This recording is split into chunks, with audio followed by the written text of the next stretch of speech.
Have you ever wondered how, with the push of one button, Uber can efficiently pair you with another rider and a driver that optimizes for price, pickup point, drop off point, and traffic?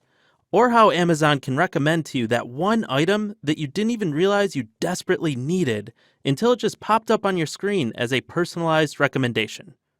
If you answered yes to either, the amount of data generated by machines and humans is mind-boggling. On average, we create 2.5 quintillion bytes of data every single day. To put that in perspective, that's 2.5 million terabytes or 2.5 billion gigabytes. In other words, we create a ton of data.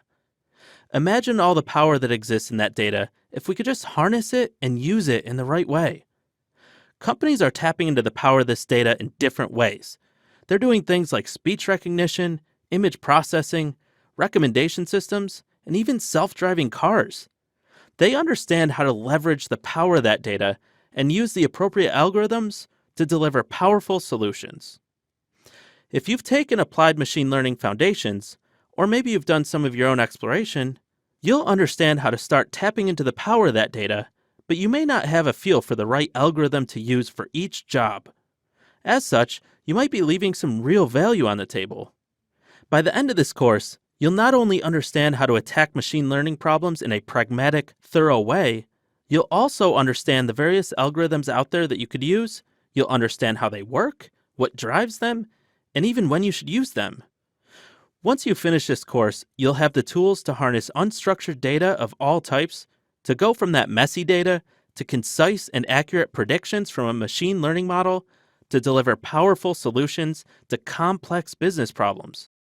Before we get started, I want to go over some basic assumptions about the background knowledge that will help you get the most out of this course, as well as some other concepts that would be helpful but not necessary. First, it'll be helpful if you have some entry-level knowledge with Python.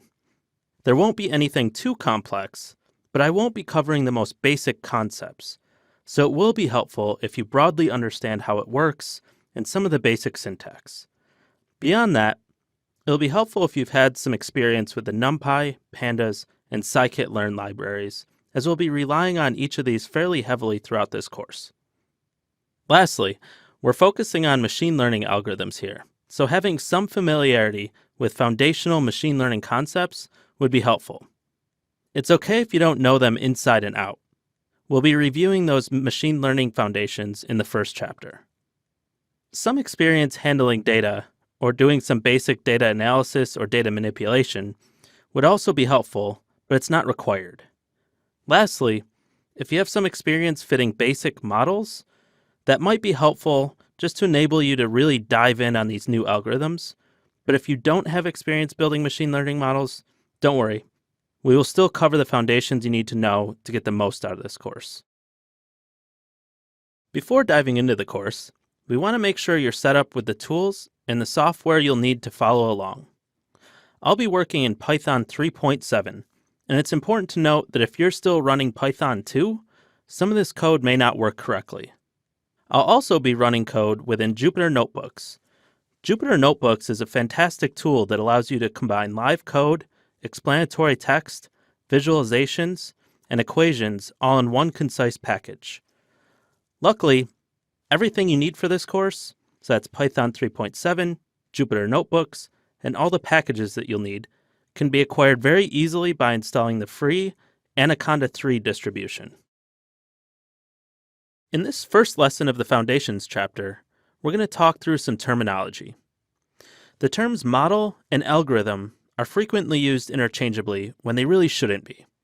In this lesson, we'll walk through defining each of them, talk through how they're different, and then we'll explore an example to see what all of this means more concretely. We'll start with algorithm. An algorithm is a mathematical technique or equation. In other words, it's some sort of framework, but it's not concrete. It will have some parameters, but those parameters have not been assigned an actual value. We'll see an example of this in just a minute. Conversely, a model is concrete.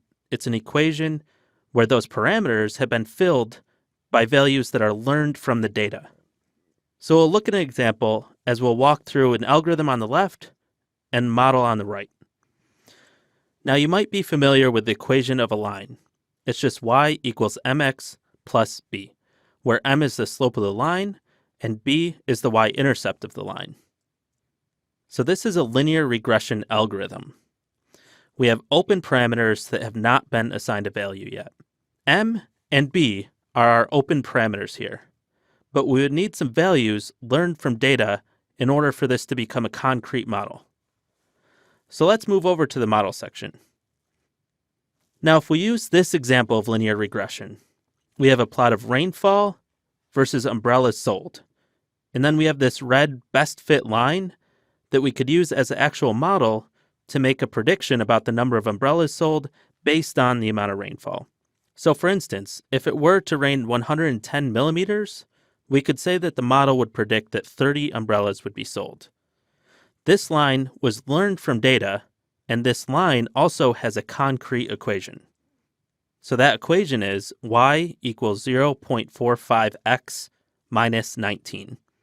So now we've used this data to assign values to our open parameters m and b. So we've gone from the linear regression algorithm of y equals mx plus b to this model of y equals 0.45x minus 19. This model's fit to the data and can be used to make predictions. So just to recap, algorithms are equations or frameworks. Algorithms become concrete models once you assign values to the parameters by learning from data. In this lesson, we're going to talk through the process of building a machine learning model at a very high level. It's important to note that this lesson will talk in general terms. So this is what many machine learning pipelines will look like. But there's so many variables in play that could impact what this pipeline looks like in practice. So we'll be following this process in this course, and we'll iterate through certain parts of this pipeline for each individual algorithm. In the very last slide of this lesson, we'll discuss how these different sections will be broken up throughout this course.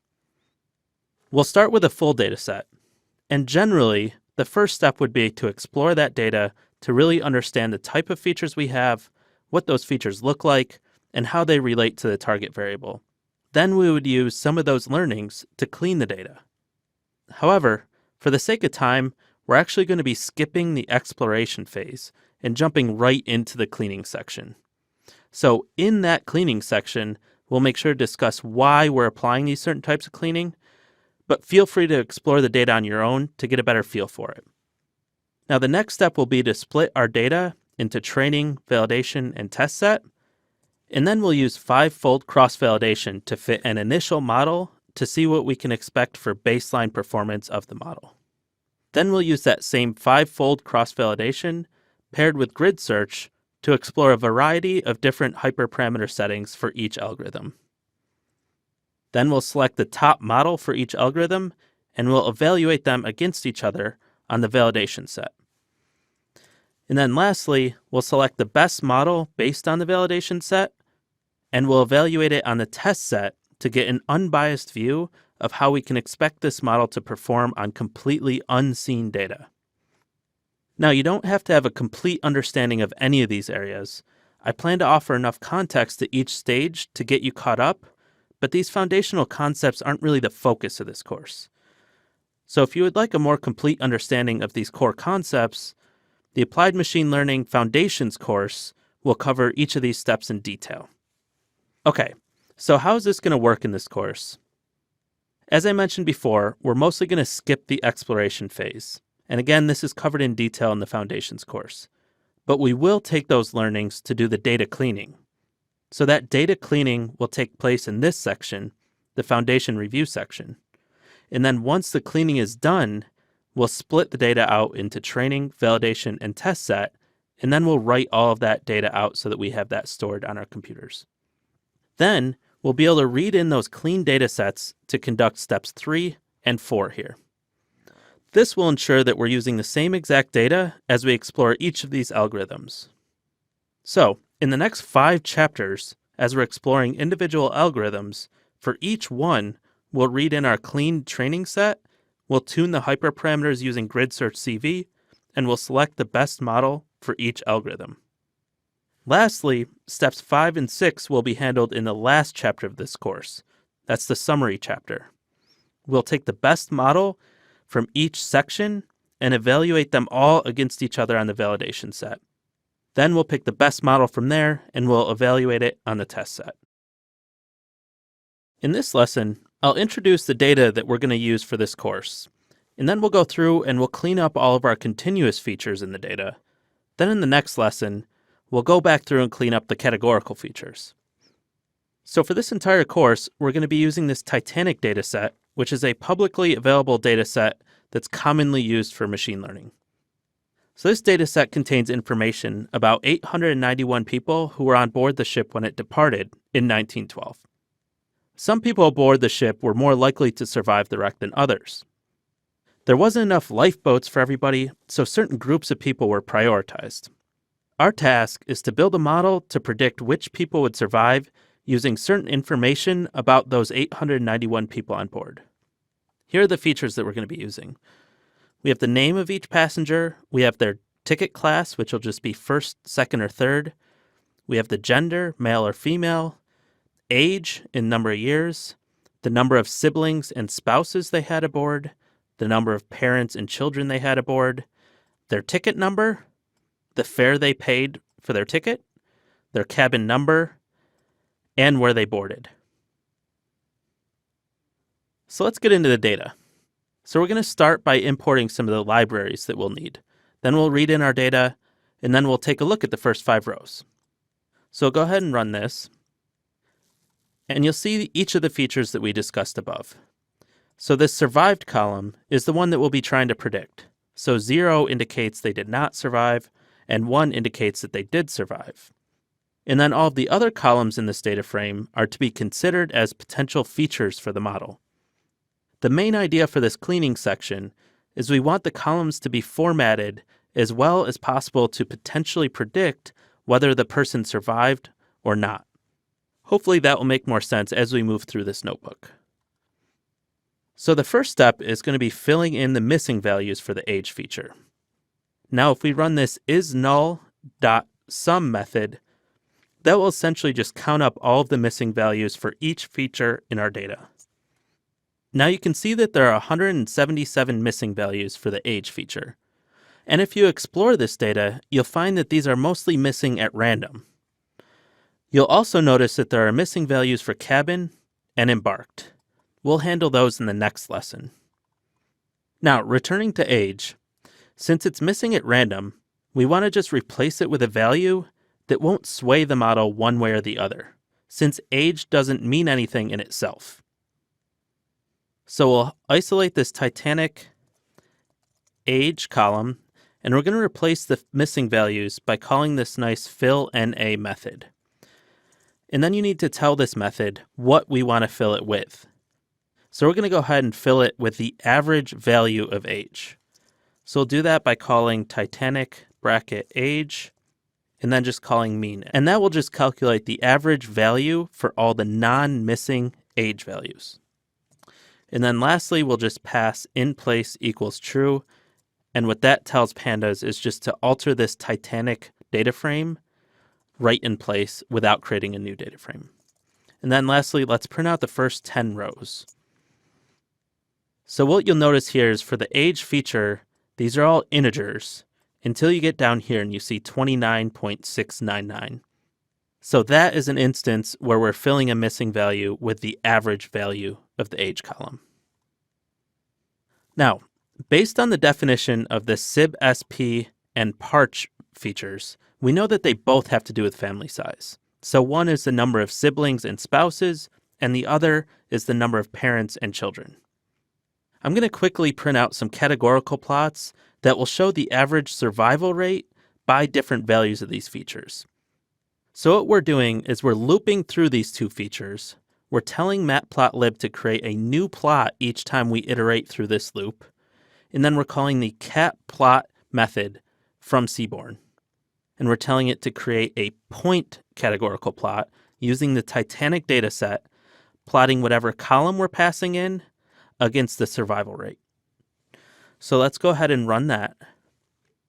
And you'll notice that SciPy is printing out this future warning, which is just indicating that in an upcoming release of SciPy, the results that we're printing out here could be slightly different.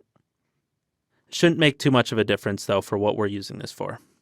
The things to notice here are that the point indicates the survival rate for each level of the given feature, and then the vertical bars is an error bar that corresponds to the sample size at each level. So a larger bar indicates a smaller sample size. So basically what I want you to see is that as people have more siblings or spouses aboard, they're less likely to survive. And then if you look at the parents and children feature, it's not quite as clean, but we see a similar trend where the more parents and children, the less likely they are to survive.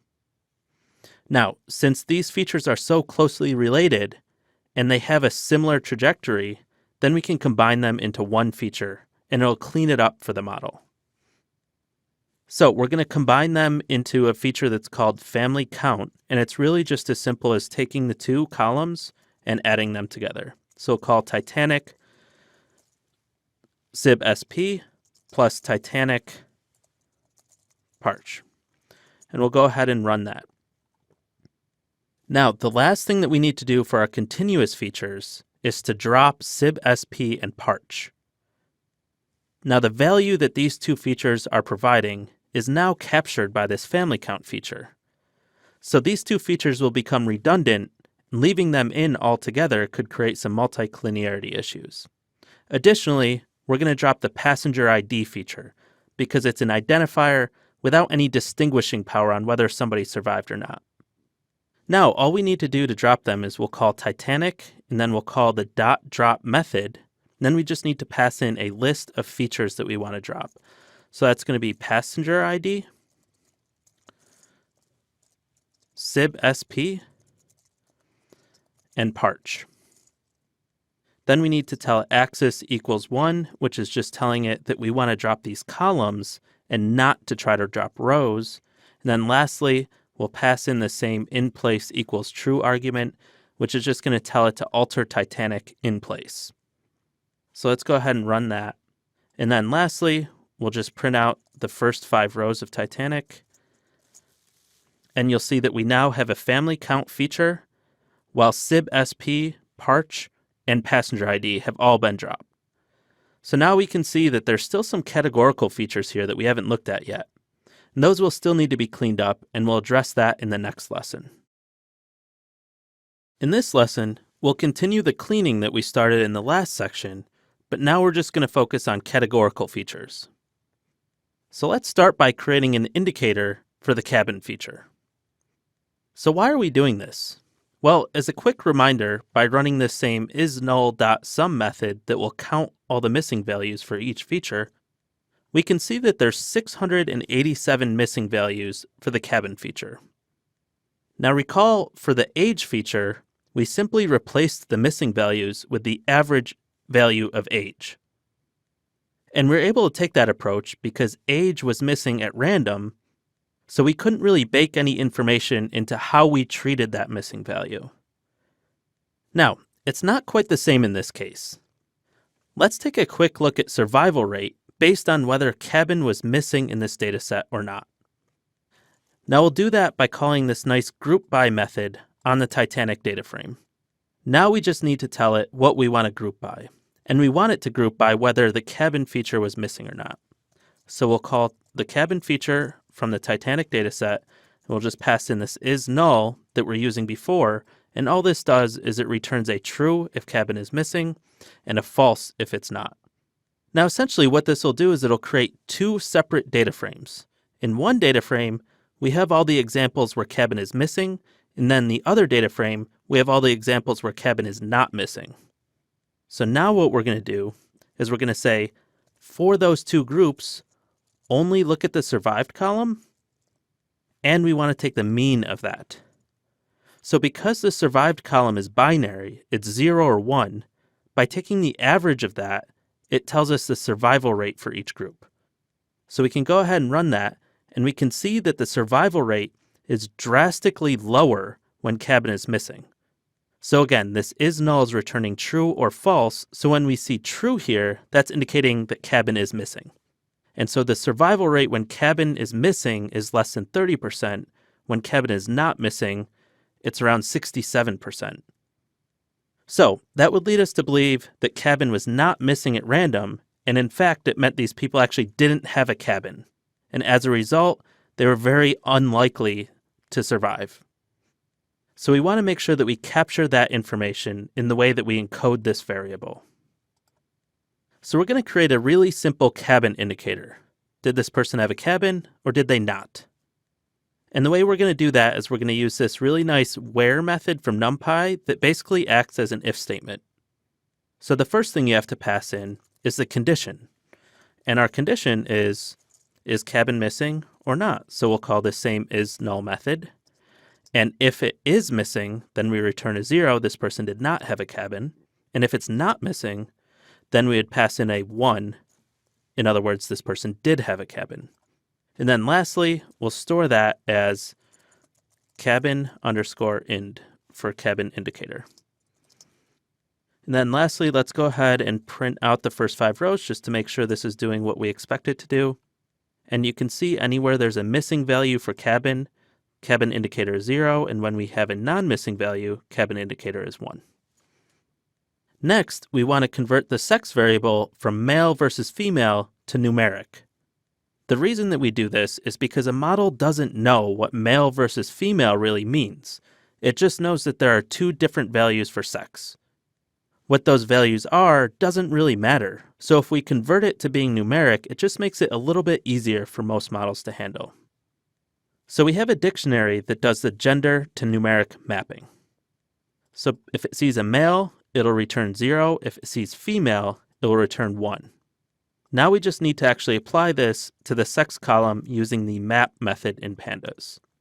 So we'll call Titanic, call the sex column from Titanic, we'll call this map method, and then we'll just pass in this gender_num dictionary that will control our mapping.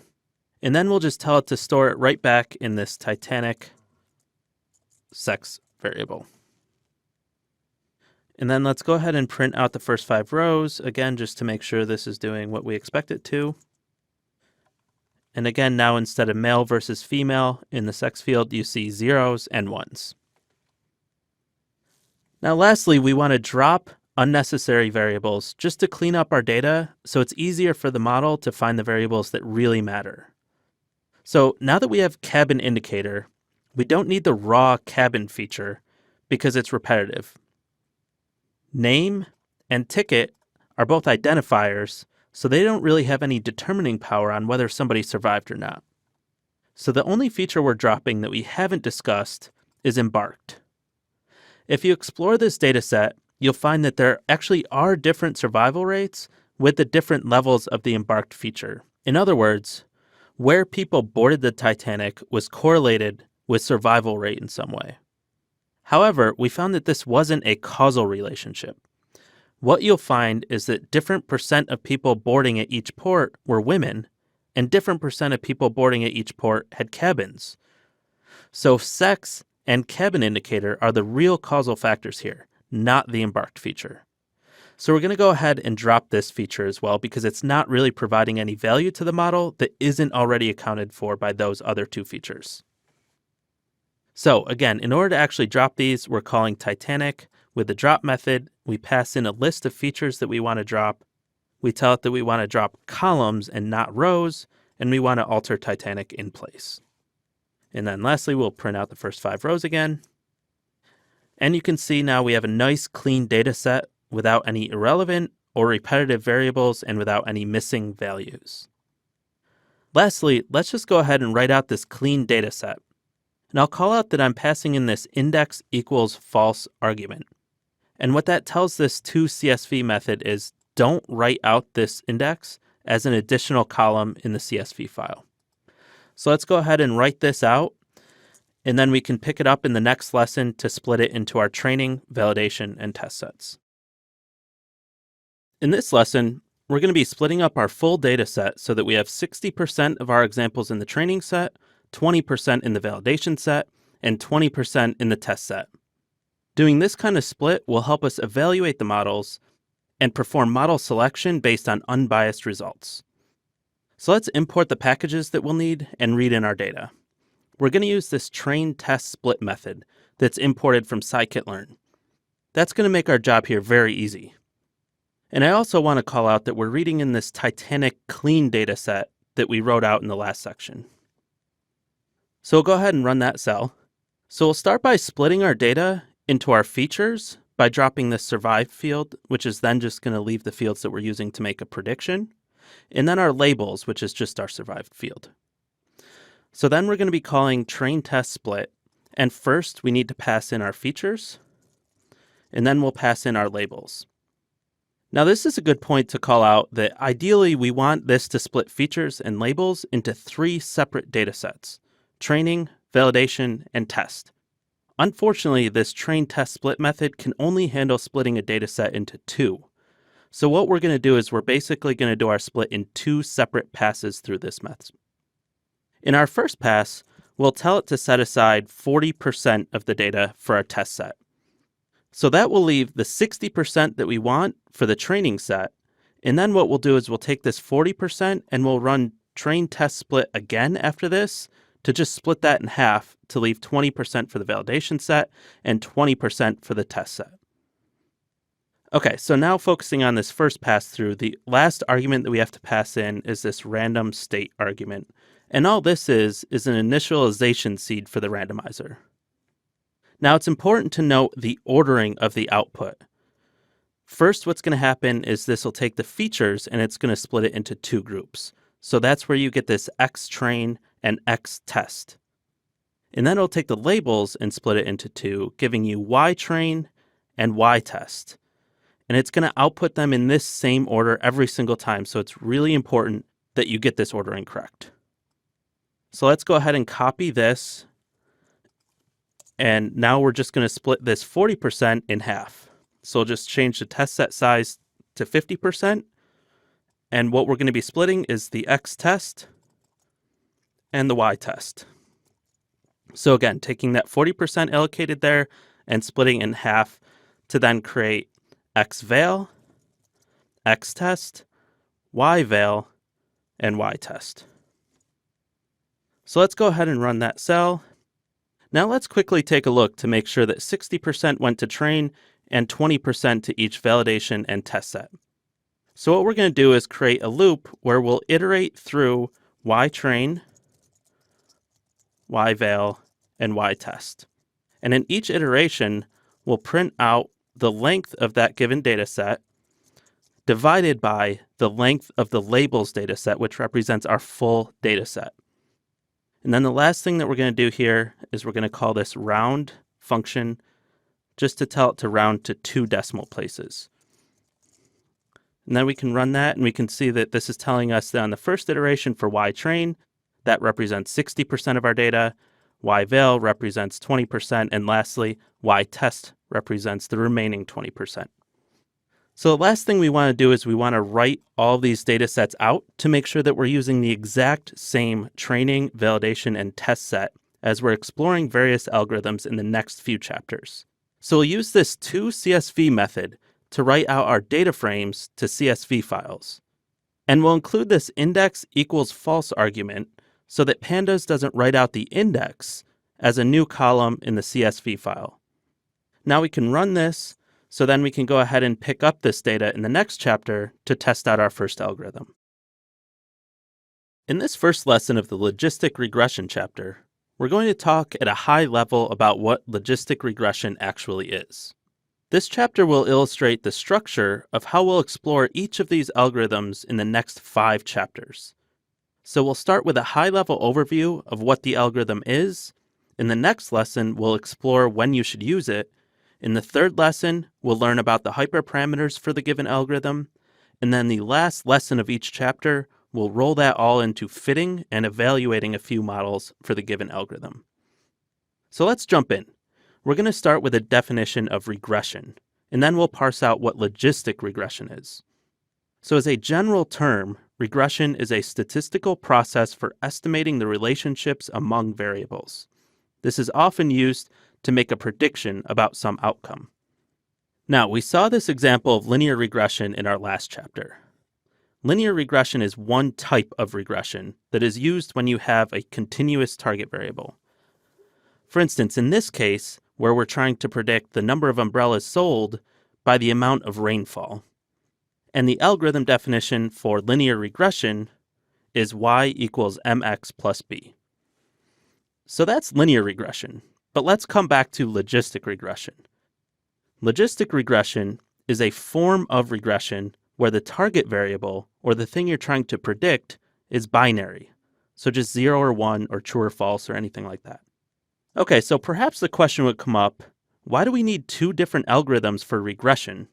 Why won't linear regression work for a binary target variable? What makes a logistic regression algorithm a better fit to predict this type of outcome? So imagine this plot where we're just using one x feature along that x-axis to predict a binary y outcome. This is what that kind of plot would look like.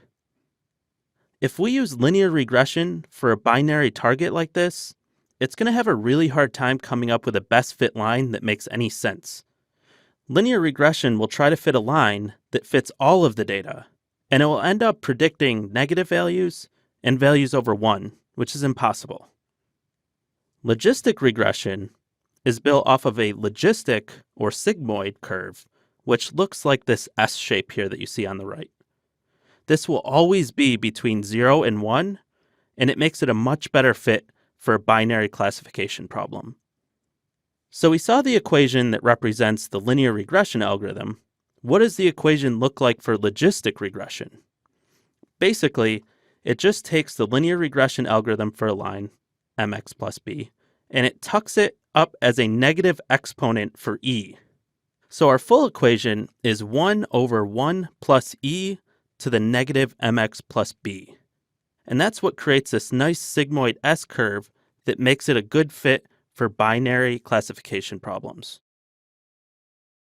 Now that we have a decent feel for what logistic regression is, in this lesson, we're going to talk a little bit about when you should use logistic regression.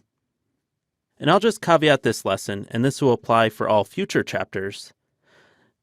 These are not hard and fast rules. These are general guidelines. The more comfortable you get with each algorithm, you'll start to get a better feel for which algorithms work best for different types of problems. This is just meant to get you started. So we're going to split this into two groups, when you should use it and when you should not use it. First, you should consider logistic regression anytime you have a binary target variable. That's what this algorithm is uniquely built for, as we saw in the last chapter. Next, logistic regression is one of the more transparent algorithms in the sense that you can gauge the importance of individual predictors by what's called odds ratios. That's a really nice tool that comes with logistic regression.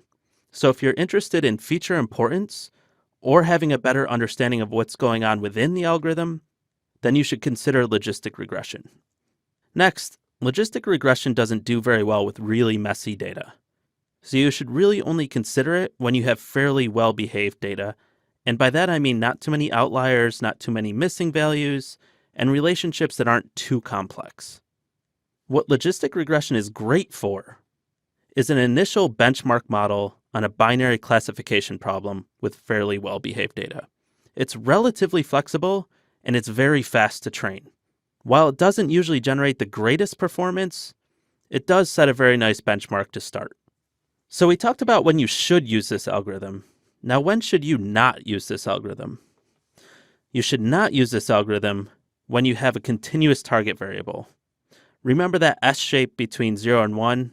That would not work very well for the umbrella rainfall example that we saw before, or really any other modeling of continuous variables. Logistic regression also shouldn't be your first choice if you have a massive amount of data. There are other algorithms that really shine when you have a ton of data. Logistic regression just isn't one of them. I also want to call out that there are many different shapes of data. So there's what's called short and fat data. That's when you have lots of features but very few rows. Or you can have long and skinny data, where you have a lot of rows but very few features. I would probably avoid logistic regression in either of these extreme cases. As I mentioned before, logistic regression shouldn't really be considered when you have data with a lot of outliers, missing values, skewed features, or really complex relationships. Logistic regression is a relatively simple algorithm, and typically won't do a great job on these types of problems. Lastly, there are things that logistic regression are good for, but generally speaking, it's not going to be the best performing algorithm on any given use case. It will usually do pretty well on any given problem, but it will rarely be the best. So just to recap, logistic regression is a great tool for a fast, transparent baseline model for a binary classification problem. It doesn't do well with a lot of data or particularly messy data. It's also unlikely to give you the best possible performance on any given problem. So far, we've learned about what logistic regression is and when we should use it. Now we're going to move from the conceptual and start thinking more about the practical to prepare to actually fit a model in the next lesson. So we're going to start by importing logistic regression, and we'll take a look at that model object, and then we'll explore some of the key hyperparameters. So to import logistic regression, we just need to say from scikit-learn .linear model import logistic regression. And then all we want to do is we want to print out that logistic regression object. And so we'll go ahead and run this. So this is all the potential hyperparameters that we could tune. There's a lot here, but compared to other algorithms, this is actually a somewhat limited list. Now, I want to note that you never try to tune all of the hyperparameters. You usually just choose to tune the hyperparameters that will have the largest impact, which I'm going to be calling out in the lessons throughout the rest of these chapters. For many hyperparameters, the default setting will do just fine, so you can see all the default values in the printouts here. So for this chapter, we're only going to focus on one hyperparameter. We're going to focus on this C hyperparameter. So you can see here that it has a default value of 1.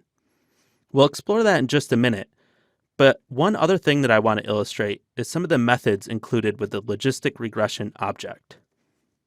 So by calling dir and then logistic regression, we can see all of the attributes and methods contained within that object. And I want to quickly call your attention to fit and predict. Every scikit-learn algorithm will have this .fit and .predict method. All you have to do is pass in your training features and your training labels to the .fit in order to fit your model. And then once you have that stored model, all you have to do is pass in your test or validation set features into predict to generate some new predictions. Okay, let's dive into exploring what this C hyperparameter actually is. So the C hyperparameter is a regularization parameter that controls how closely the model fits to the training data. So if you're not familiar with regularization, it's quite common in machine learning, and it's a technique used to reduce overfitting. Overfitting occurs when a model fits too closely to the training data. So regularization combats this overfitting by discouraging overly complex models in some way. There's more details on this in the Applied Machine Learning Foundations course. Now, calling C a regularization parameter is actually slightly misleading, as it's actually 1 over lambda, where lambda is actually the regularization parameter. So what that means is when lambda goes to 0, then that means C will go towards infinity, or it will increase. And what that indicates is low regularization, which is going to lead to more complex models and more likely to overfit. So again, C is called a regularization parameter, but it's a little bit counterintuitive because as regularization decreases, C actually increases. Now, looking at the flip side, high values of lambda will generate low values of C, which means high regularization, low complexity, and more likely to underfit. If these overfit and underfit terms are unfamiliar to you, they just have to do with how closely the model will fit to the training data. Lastly, let's see what this actually means for some data. Each of these plots show a logistic regression model's ability to classify flowers based on the petal length and the petal width. So ideally, what we would want to see is down here in the bottom right. This model is properly drawing a boundary between each of these three groups. So the green points kind of have their own segment, the blue points have their own segment, and lastly, the red points have their own portion of the plot. Now, it's achieving that with a high value of C of 100, which means low lambda and low regularization. Now, as we kind of cycle through these plots and we make C smaller and smaller, in other words, that means we're increasing the regularization, this given model is having a harder and harder time correctly classifying these flower types. If you look all the way to the top left, that's the smallest C parameter that we have, which is going to mean the highest regularization that we have. The model's having a very hard time splitting these into three groups. Essentially, all it does is it splits the plot in half, and it really doesn't understand how to split these points into different segments. So again, very low C value means high regularization and means more likely to underfit. Now recall, the default setting is at 1, but we can see based on this plot that the model actually does a better job grouping these when C is equal to 100. So that is why hyperparameter tuning is necessary here. So we'll dive into testing logistic regression on our data in the next lesson. Welcome back to the final lesson in the logistic regression chapter. In this lesson, we're going to do some model testing for logistic regression. More specifically, we're going to use the grid search CV tool to do grid search within k-fold cross-validation in order to find the optimal hyperparameter settings for logistic regression that generates the best model on our data. Now, if you're unfamiliar with k-fold cross-validation, it basically just takes your data set and splits it into k subsets. Then it'll iterate through those k subsets k times. And then on each loop, it will fit a model on k minus 1 subsets and then test it on the remaining subset. So it will generate performance metrics for each loop, and it's a great way to robustly train and test your model because it essentially gives you model performance metrics based on each example in your dataset. So let's first import the packages that we'll need for this lesson. There's just a couple things that I want to call out here. We're going to use this joblib package to pickle the best model that we get and save it out so that then we can read it back in the final chapter of this course and compare it to the best model from all the other algorithms. And then, as you know, we're going to be reading in the logistic regression model as the algorithm we're testing in this lesson. Again, grid search CV is going to facilitate all of our algorithm and hyperparameter tuning. Lastly, later on in this lesson, scikit-learn is going to want to print out what's called a future warning to let us know that the default value for one of the hyperparameters in logistic regression is going to be changing in a future version release of scikit-learn. It's also going to want to print out a deprecation warning to let us know that the behavior within grid search CV, when our test sets are of different size, will be changing in a future release. Now, we're going to be fitting a lot of logistic regression models within grid search CV, and it's going to want to print out this warning every single time. And it's going to make this notebook pretty messy. And we don't really need to be worried about this warning. It's not an error. It's just a warning that scikit-learn wants us to know. So we're going to use this warnings package to suppress these warnings. And we'll also be doing the same thing in all future chapters as well. So beyond these packages, we're going to read in our training features and our training labels that we wrote out last chapter. I will note that I indicated header equals none for the labels because the labels were written out as a pandas series, which does not carry a column name. So if you do not pass in header equals none, pandas will take the first row and assume that's the name of the column. And we don't want it to do that. Now let's go ahead and run this. Now the grid search CV method stores a lot of information about model performance, but it can be kind of difficult to pick through to find what you actually need. So I wrote this quick little function here for us to use to print out the results a little bit more cleanly. I'm not going to go through this in detail, but in essence, what it does for every hyperparameter combination is it will print out the average accuracy score across the 5 folds in our 5-fold cross-validation, and then it'll also print out the standard deviation of those 5 accuracy scores. So this will give us all the information that we need to select the optimal hyperparameter settings. So go ahead and run that cell. Now, let's get into the actual grid search CV. So we've called this logistic regression object here, and we've stored it as LR. Now, if we wanted to hard code any hyperparameter values, we would enter them right in these parentheses. Otherwise, it'll just use the defaults, which we saw in the last lesson. So the next thing we need to do is we need to define our parameters dictionary. And we're going to do this every time we're using grid search CV. So the key in this dictionary, which is C, it needs to align with the name of the hyperparameter within logistic regression. And then the value within the dictionary is going to be a list of values that we want to explore for the given hyperparameter. So again, for C, we're going to go ahead and test out 0.001, 0.01, 0.1, 1, 10, 100, and 1000. And you'll get a better feel for what values of this you should be testing as you get more comfortable with logistic regression, but this is a good place to start. So then we're going to call grid search CV, and we'll pass in our model object, our parameter dictionary, and then we need to tell it how many folds we want to do with cross-validation. We're going to do 5 folds.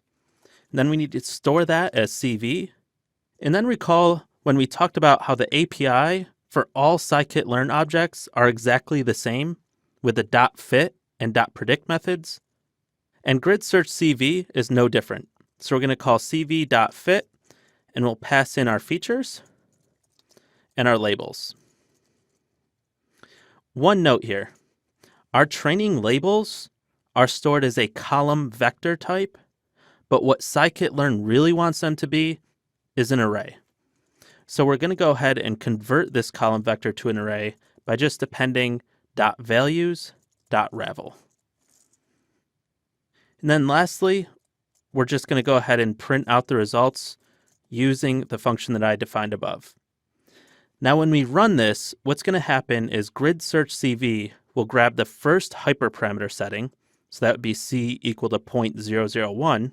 It'll pass it into logistic regression and use that setting to run cross-validation.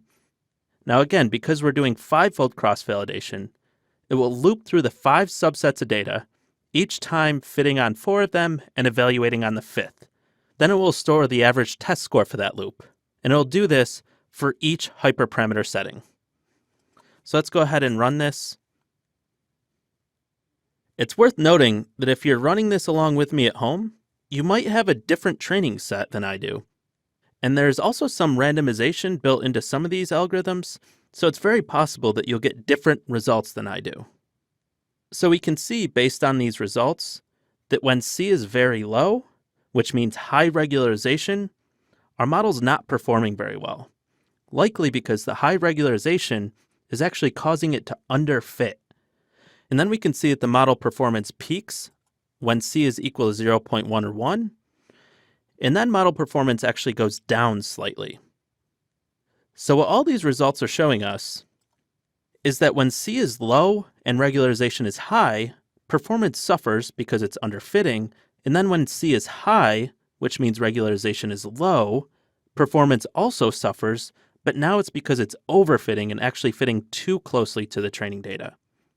So we can see that C equal to 1 is generating the best accuracy here of 79.8%. Now, another nice thing that scikit-learn does is it actually stores the best fit model based on the same scores that we're looking at here as an attribute in the cross-validation object. So we've stored the cross-validation object as CV, and we can just call best underscore estimator and then underscore, and it'll tell us that the logistic regression estimator with C equal to 1 gave us our best score, which is what we saw right here. Now lastly, let's go ahead and just write out this best model so that we can compare it to the best models using some of the other algorithms in the final chapter of this course. Now, again, I'll just call out that the CV.bestestimator that we looked at here is an actual model. There's an actual equation stored and attached to it. So we can save it, then we can read it back in and go right to work making predictions using that model that was fit on our training data. So we're going to pickle this model and write it out using the joblib package. So we call joblib.dump, and then we pass in the model object, which is just going to be cv.best_estimator_. And then we need to tell it where to store it. So we're going to store it alongside our data and call it lr_model.pickle. So let's go ahead and run that. Great. So now you've learned what logistic regression is, when you should use it, what hyperparameter is most important, and we've built a model. In the next chapter, we're going to explore support vector machines. In this first lesson of the support vector machines chapter, we're going to explore what support vector machines is from a very high level. Then, just like we saw in the logistic regression chapter, in the next lesson, we'll learn when to use support vector machines, and then we'll talk about some of the hyperparameters, and then in the last lesson, we'll actually fit some models using support vector machines. Before diving in, it's worth noting that support vector machines is often referred to as SVM for short. Okay, so what is SVM? This might seem a little bit opaque at first, but we'll dive in a little bit more in the next few slides. Support vector machines is a classifier that finds an optimal hyperplane that maximizes the margin between two classes. So let's start with a very basic example with only 2 dimensions. So using x1 and x2, we want a line to separate the red squares from the blue circles. So any line shown on this plot is really a viable option. They would all perfectly separate the red squares from the blue circles. However, there has to be an optimal line or decision boundary. We really want to capture the behavior of the data here. In other words, what line would give us the best chance to correctly classify additional examples in each of these 2 classes? You would probably want a line that is evenly spaced between these 2 classes to give a little bit of buffer for each class. So that's exactly what support vector machines does. The definition sounds fancy, but really, you're just trying to find a line that's right in the middle of your 2 classes, evenly spaced between the 2. Mathematically, it's defined as maximizing the margin between your decision boundary and the closest points.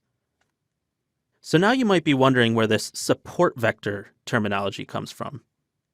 Support vector is the name for the perpendicular line from your decision boundary to your closest points in both classes. So on the right, it's the perpendicular line that goes from that green optimal hyperplane to those filled in points, that filled in blue circle and the filled in red squares. So the goal is to maximize the length of those support vectors. Now in the example on the left, we can visually see that none of these are likely to be the ideal decision boundary. You can see how close these closest points in each class are to the decision boundary, so the algorithm wouldn't like these as the optimal solution. That's what SVM is seeking to do, is maximize that distance between the decision boundary and the nearest points. One more bit of terminology. In our definition, we talked about finding an optimal hyperplane, but in our examples, we've just been using a line in 2-dimensional space. So a hyperplane is just a generalized term to identify your decision boundary in an n-dimensional space. So in 2 dimensions, that's just a line. In 3 dimensions, it becomes a plane, and so on. Okay, we're covering a lot here, but we have one more concept to cover. Up to this point, everything we've discussed requires our data to be linearly separable. So we're using a straight line to separate out examples in 2-dimensional space, and we're using a flat hyperplane to separate examples in a 3-dimensional space. We're not using any curved lines or curved hyperplanes. So what happens when we have data that can't be separated by a straight line or a hyperplane? That leads us to this really creative trick called the kernel trick. This transforms data that is not linearly separable in n-dimensional space into a higher dimension where it is linearly separable. That may kind of sound like magic, so let's look at an example. So we have this 2-dimensional data where we're trying to identify the presence of cancer based on gene X and gene Y. This data clearly is not linearly separable in 2 dimensions. We couldn't draw a straight line here that would separate the blue from the red. We would need a circle in order to do that. However, if we were to project this data from 2-dimensional space into 3-dimensional space like this, all of a sudden now we can use a flat hyperplane to split our data very nicely to identify the presence of cancer.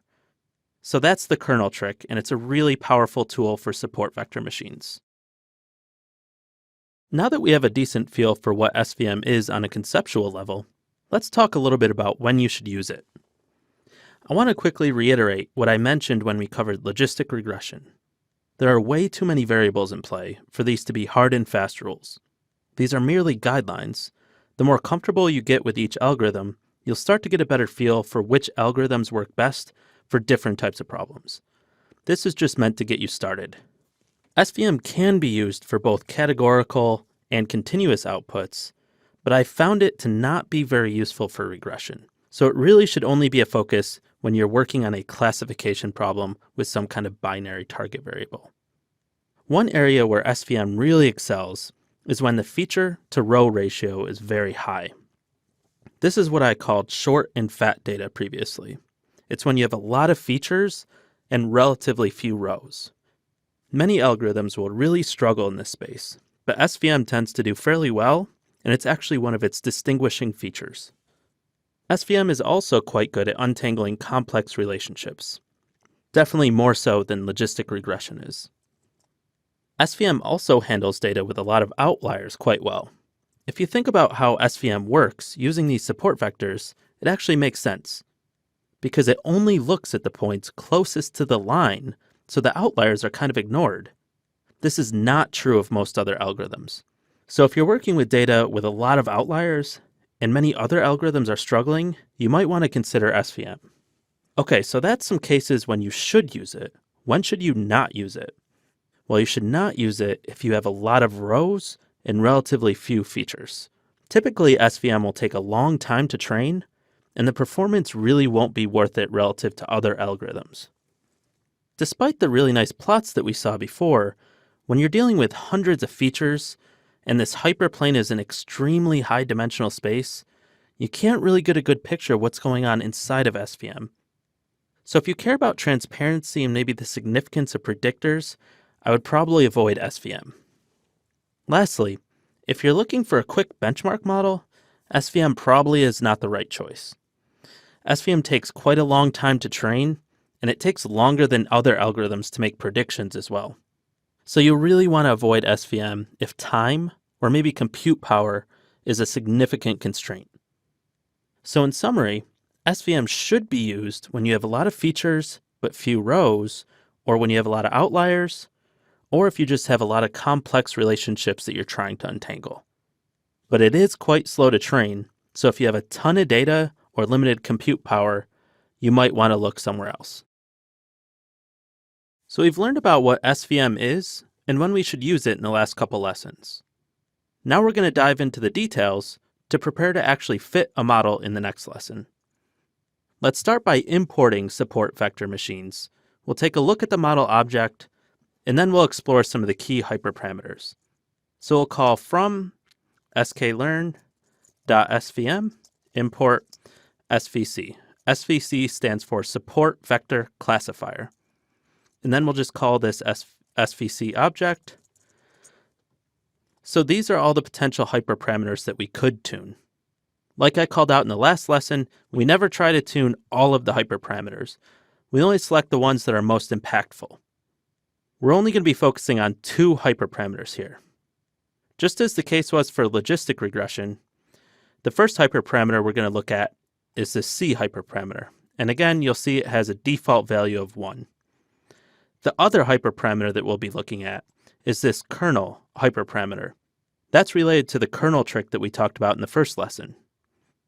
Now, once more before we dig into these hyperparameters, I just want to show that SVC has the same API as logistic regression and every other scikit-learn algorithm. So again, we'll just call this dir SVC. And again, you'll see these fit and predict methods, and we'll use them in the same exact way that we have for logistic regression and grid search CV. So let's dive into some of the hyperparameters. Recall the kernel trick that we learned about in the first lesson, where the input data is transformed into a higher dimension to make the data linearly separable. The kernel hyperparameter determines the type of transformation that is applied to the input data in order to make it linearly separable. Now, the C hyperparameter is a penalty term that determines how closely the model fits to the training data. If you can read between the lines, this is essentially a regularization parameter because it's controlling the complexity of the model. So, if you do look at this as a regularization parameter, just like we saw with logistic regression, a high value of C means low regularization because there's a very large penalty for misclassifying points in the training set. That means it'll try to fit to every single point in the training set because it doesn't want to incur that penalty for misclassifying them. What that will result in is a very small margin and potential for overfit. We'll see an example of this later on in this lesson. On the other side, if you have a low value of C, then that will apply a small penalty for misclassification in training, which means the model will be more willing to misclassify training examples if it thinks it's doing a better job of capturing the overall pattern in the data. And this will lead to a larger margin between the hyperplane and the nearest points. So here's what this actually looks like in practice. We know that a low value of C means high regularization because there's a low penalty for misclassified training examples. So SVM is more willing to misclassify those training examples in the interest of finding the proper overall pattern in the data. And again, this will result in a larger margin.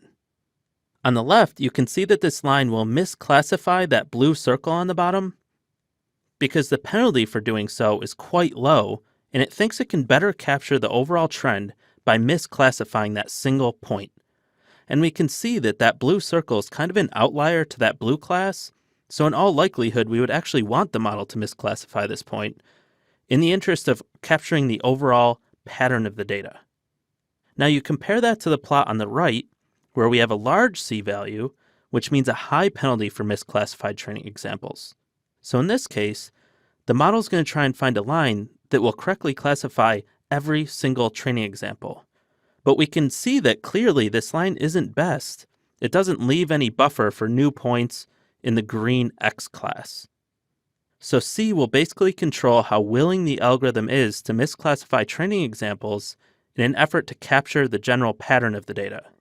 So this will control the trade-off between overfitting or underfitting to your training data. In this lesson, we'll use grid search CV to do grid search within k-fold cross-validation in order to find the optimal hyperparameter settings for SVM that generates the optimal model. I include these two images for one more quick refresher on the stage of the pipeline that we're in and what k-fold cross-validation looks like. Again, k-fold cross-validation is a way to really robustly test the model to make sure you're getting a good feel for the range of outcomes. Let's start by importing the packages that we'll need for this lesson, including joblib to pickle our best model, grid search CV to handle the hyperparameter tuning, and this warnings package to suppress the future warning and deprecation warning that scikit-learn wants to throw. Just as a reminder, I want to highlight that scikit-learn is throwing these as a heads-up warning and not an error, so it's not really anything that we need to be concerned about. Then we're going to read in our training features and our training labels, and once again, I'm including this header equals none argument because the labels were written out as a pandas series, which does not carry a column name. So if you don't pass in this argument, pandas will take the value in the first row and assume that's the name of the column. So let's go ahead and run that and jump into hyperparameter tuning. Again, we're going to be looking for the proper kernel, and this kernel is controlling the type of transformation we're applying to our data in order to make it linearly separable using this kernel trick that we talked about previously. And then we'll also be looking to optimize this C hyperparameter that controls how closely the algorithm fits to the training data. As a reminder, I wrote this simple print results function that is going to help us explore the results of grid search CV. It simply pulls out the hyperparameter setting, the average test score across k-folds, and the standard deviation of those test scores across k-folds, and goes ahead and just prints those out cleanly. Now, we've called the SVC object, and we've stored it as SVC. Like I called out in the last chapter, we could hard-code hyperparameter values in here by entering them in the parentheses, but we're going to test that using grid search CV, so we'll just leave it empty. So then we'll define our hyperparameter dictionary, and again, the keys in this dictionary need to align with the proper name of the hyperparameters that would be passed into SVC. So now that we have the names of our hyperparameters defined as the keys in our parameters dictionary, now we just need to pass in a list of the different settings we want to test for each one. So for kernel, we'll test linear and what's called the RBF kernel. And for C, we're just going to test 0.1, 1, and 10. As you'll see in a minute, SVM is quite slow to train, even on our really small training set. So I'm restricting the number of combinations that we're looking at just to make sure this runs a little bit quicker. Now we'll call grid search CV, and then we'll pass in our model object, which is SVC, and then the hyperparameter dictionary. And then lastly, we just tell it that we want to do 5-fold cross-validation. Then we'll go ahead and store that as CV. And then as we saw previously, the standard scikit-learn API requires you to just call .fit and then pass in the training features and the training labels. So we're going to do the same thing with this grid search CV object. So pass in training features and the training labels. And lastly, we just need to convert our labels from a column vector to an array by appending values.ravel. And as a reminder, what this is going to do is it'll grab the first hyperparameter combination, so that will be the linear kernel with C set to 0.1. It'll pass those hyperparameters into SVC, and then it'll use that setting and run cross-validation.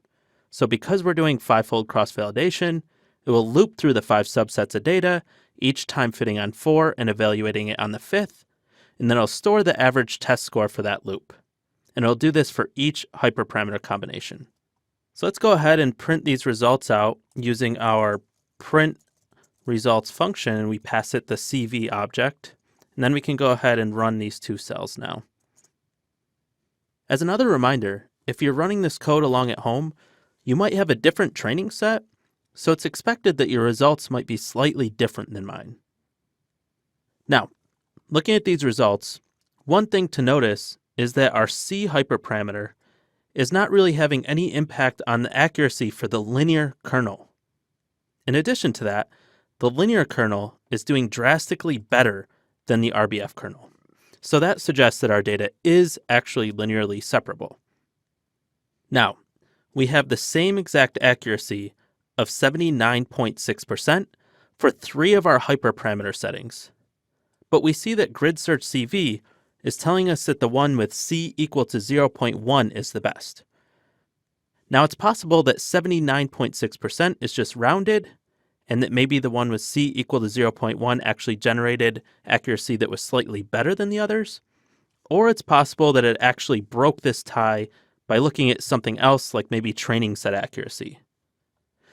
Now, just like we did last time, let's take a look at the best estimator that is stored in grid search CV. Now, once again, we can see that it's storing the model with C equal to 0.1 and the linear kernel. Lastly, let's write out this model so we can compare it to the best models using some of the other algorithms in the final chapter of this course.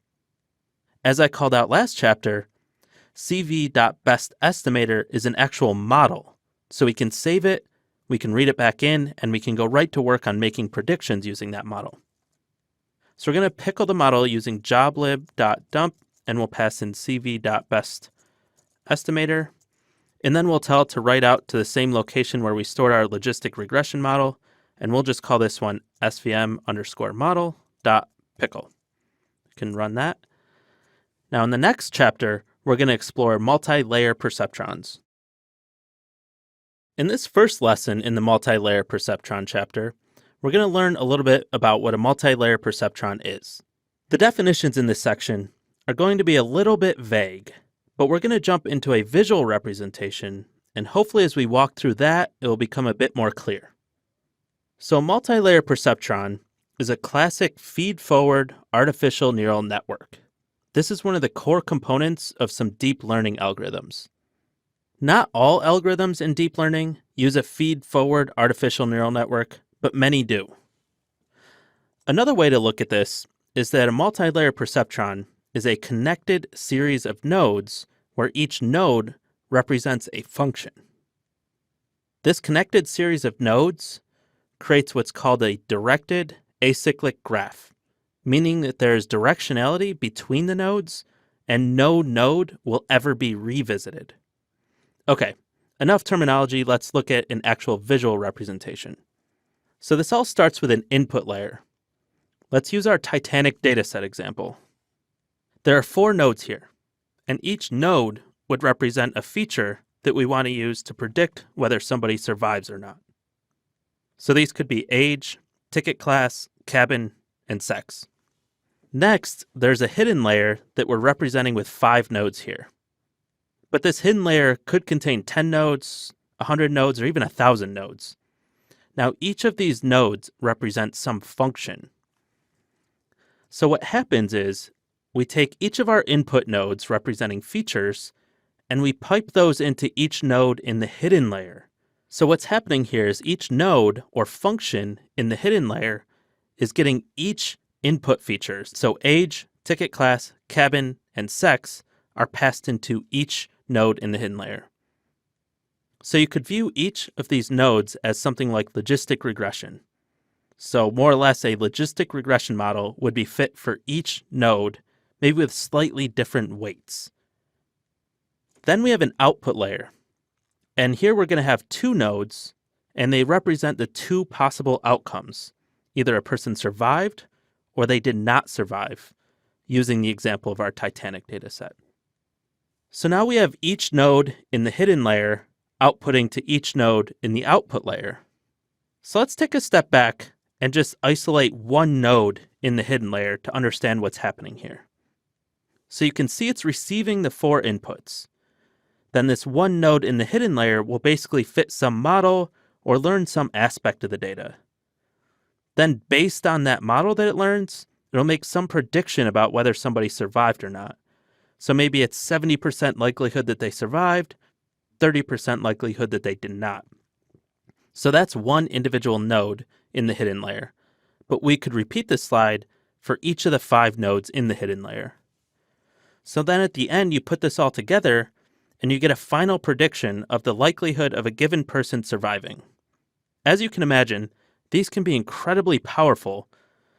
As you see in this example, you're essentially aggregating the predictions of 5 different models all together. This allows the overall model to learn some really powerful relationships in the data. Now that we have a decent feel for what a multi-layer perceptron is, let's talk a little bit about when you should use it. I'm just going to offer one more reminder that these are not hard and fast rules. They're general guidelines to be used just to get you started. So up to this point, we've suggested using logistic regression and SVM only for a categorical or binary target variable. One nice aspect of multi-layer perceptrons is that they're really powerful for both classification and regression. In other words, they're useful for both categorical and continuous target variables. As we explored in the last lesson, the way multi-layer perceptrons are constructed allow them to learn very complex relationships in the data. So if you have complex relationships in your data, or all you care about is performance and you don't care about training time or interpretability, then this might be a good tool for your problem. There are a lot of hyperparameters to tune, as you'll see in the next lesson. So if you want to have a lot of control over the training process, multi-layer perceptrons might be a good method to explore. Okay, so when should you not use it? I mentioned multi-layer perceptrons are a core component of deep learning. You may have also heard that deep learning is really good for tasks like image recognition or time series. That does not mean that multi-layer perceptrons are good for these kinds of problems. There are specific algorithms within deep learning, like convolutional neural networks, that are very good for image recognition. so you should not use multi-layer perceptrons for this kind of work. If you care about transparency or significance of predictors, you also shouldn't use multi-layer perceptrons. They're kind of like black boxes. You pass in inputs and it returns predictions, and it's quite difficult to understand what's going on internally that is generating those given predictions for any model.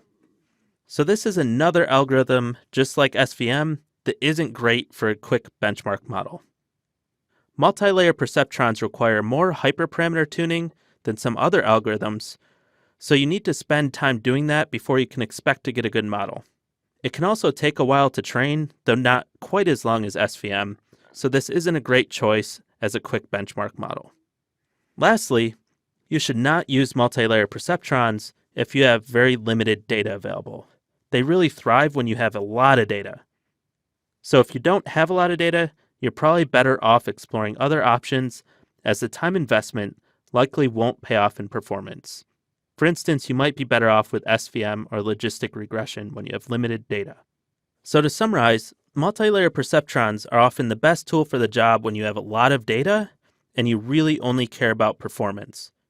But they're not ideal if you have limited data, if you don't have much time or compute power, or you really care about the transparency of the model and understanding its predictions. So we've learned about what a multi-layer perceptron is and when we should use it. Now we're going to dive into some of the details to prepare to actually fit a model in the next lesson. Let's start by taking a look at the model object, and then we'll explore some of the key hyperparameters. Let's start by importing both multi-layer perceptron regressor and multi-layer perceptron classifier from scikit-learn.neural network. So from sklearn.neural network, import multi-layer perceptron regressor and multi-layer perceptron classifier. And then we'll just go ahead and call print multi-layer perceptron regressor and print multi-layer perceptron classifier. And this will print out all the hyperparameters that we could tune. So here's a list of all the hyperparameters, and they're identical for multi-layer perceptron regressor and multi-layer perceptron classifier. Remember in the last two chapters how I mentioned logistic regression and SVM had a fairly limited set of hyperparameters? And then I also said in the last lesson how there are a lot of hyperparameters to tune to get multi-layer perceptrons right. Perhaps you understand why now when you see this list. With that said, we're going to select 3 hyperparameters to focus on. The first is activation, the second is hidden layer sizes, and the last is learning rate. So let's explore those a little more. We'll start with hidden layer size. This dictates how many hidden layers there are and how many nodes are in each layer. Recall the diagram we looked at earlier in this chapter. In this diagram, we have one hidden layer with 5 nodes, but we could have 2 hidden layers with 10 nodes each, or maybe 3 layers with 50 nodes, and so on. So this will control the complexity of the relationships that the model can capture. But be careful, because you could end up overfitting, and then there's also training time trade-offs as you add more layers and nodes. Okay, the next hyperparameter is what's called an activation function. This controls the type of nonlinearity that is introduced into the model. This is basically what those yellow nodes are in the prior diagram. They have some activation function that will transform the inputs in some way. Now, I don't want to get too far into the weeds here. I want you to have a very high-level feel for what's going on, but understanding the intricate details is not necessary. So there are a few key options for potential activation functions within multi-layer perceptrons. The first on the left here is a sigmoid curve, otherwise known as a logistic curve, and that's actually what it's referred to in scikit-learn. But we see that familiar S-shaped curve from 0 to 1 that looks exactly like what we saw with logistic regression. And then in the middle here, there's the hyperbolic tangent curve, which is referred to as tan H. This is also an S-shape, but it's between -1 and 1.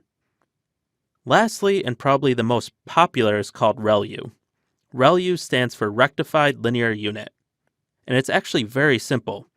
It just sets a floor at 0, so if any number is below 0, it sets it to 0. And if it's above 0, then it doesn't do anything. For such a simple function, it's surprisingly powerful. The last hyperparameter that we'll explore is the learning rate. The learning rate facilitates whether the algorithm will find the optimal solution and how quickly it will find the optimal solution. A high learning rate will push the algorithm along quicker to find the optimal solution, but it's possible that it pushes it too far and it never actually finds the best solution. On the other end, a lower learning rate will take much longer for the algorithm to fit, but you can have more confidence that it will find the optimal solution. Visually, this is what this looks like. This curve represents the loss curve, with the bottom representing the optimal model with the lowest error rate. On the left, the model is taking steps that are too large in order to find the best solution, and it actually will never find the optimal solution. And on the right, it will find the optimal solution, but it'll take a while because it's taking such small steps each time. So the goal is to find the right balance between where it will find the optimal solution, but it won't take too long to do so. So at this point, you might say, well, I should just set the learning rate to be really small, and I'll deal with the higher training time. There's one more wrinkle in here. Most loss curves aren't as pretty as this one. There will be multiple peaks and valleys. So if your learning rate is too small, it'll find what's called a local minima, which is a valley that it thinks is the lowest point on the curve, but it's actually not. And as a result, it won't settle on the optimal model. The details of this is beyond the scope of this course, but that's just to highlight another reason why it's so important to tune the learning rate. In this final lesson in the multi-layer perceptron chapter, we're going to use grid search CV to do grid search within k-fold cross-validation to find the optimal hyperparameter settings. Let's start by importing the same packages that we've imported for the last few chapters, and then we'll read in the training features and the training labels. Now, this is just a quick reminder of the 3 hyperparameters that we'll seek to optimize in this section. The first is, what is the right size of the hidden layers that's represented in yellow in this diagram? The next is, which of the sigmoid, hyperbolic tangent, or ReLU activation functions is the right choice for this problem? And lastly, what is the proper learning rate to find the optimal model for this problem? And here's the print results function that's just going to help us explore the results of this grid search CV. So we can go ahead and run that. Now we have this multi-layer perceptron classifier that we've stored as MLP. Now let's define our hyperparameter dictionary. As I've mentioned before, the keys in this dictionary will align with the name of the hyperparameters that would be passed into multi-layer perceptron classifier. And then we just need to define the list of settings that we want to test for each one. For hidden layer size, we'll only be exploring models with one hidden layer because we're dealing with a relatively simple problem here.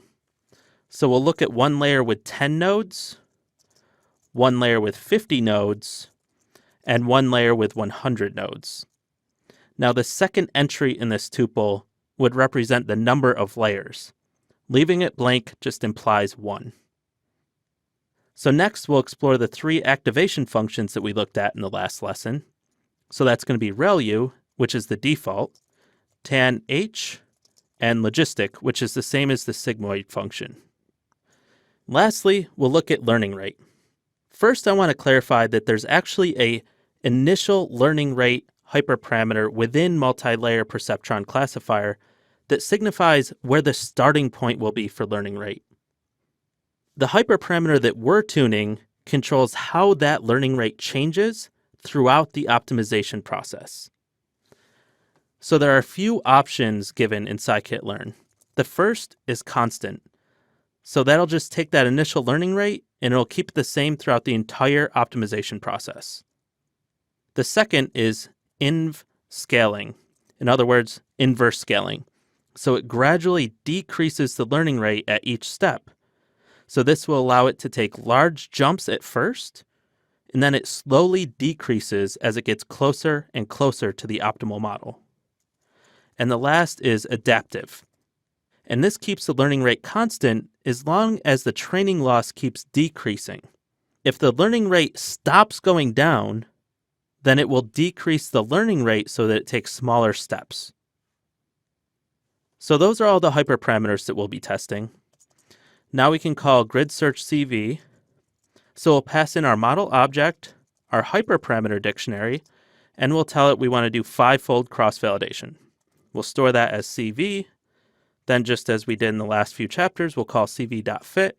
We'll pass in our training features and our training labels. And don't forget to convert this column vector to an array using .values.ravel.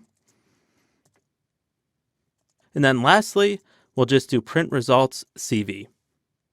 One last reminder, running this will prompt grid search cross-validation to grab the first hyperparameter combination, so that would be one hidden layer with 10 nodes, using the rel_u activation function and a constant learning rate.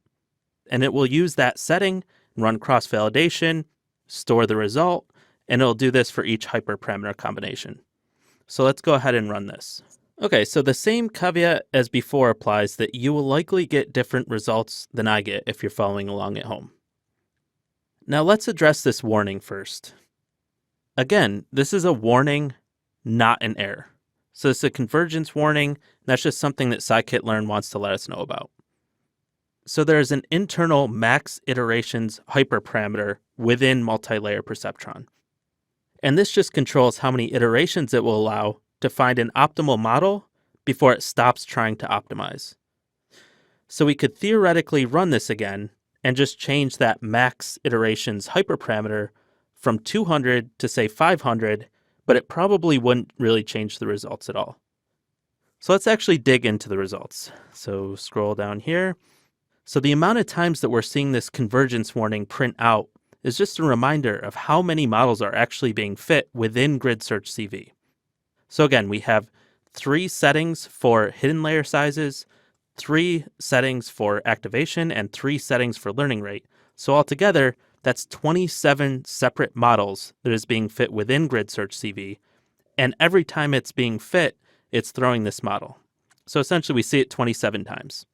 So digging into these results, we can see that it's telling us the best results are with the rel_u activation function with 50 hidden layer nodes using the inverse scaling learning rate.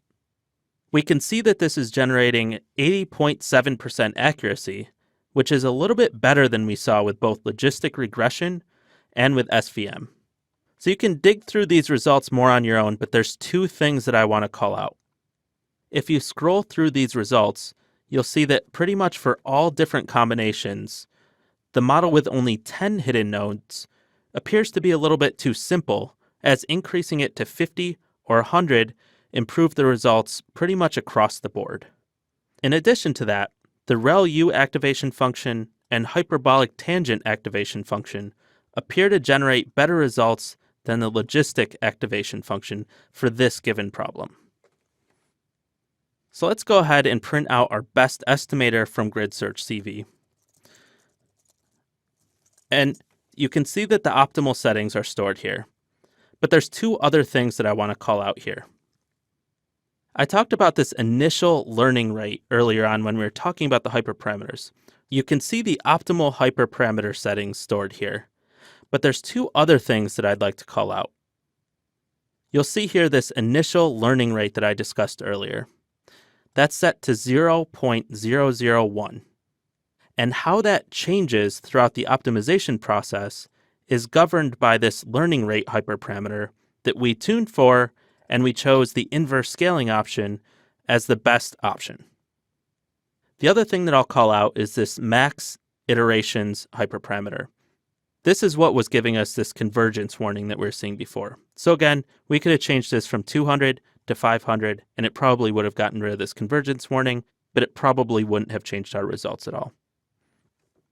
So lastly, let's pickle this model and write it out using joblib.dump, and we'll pass in the model object, which is cv.bestestimator.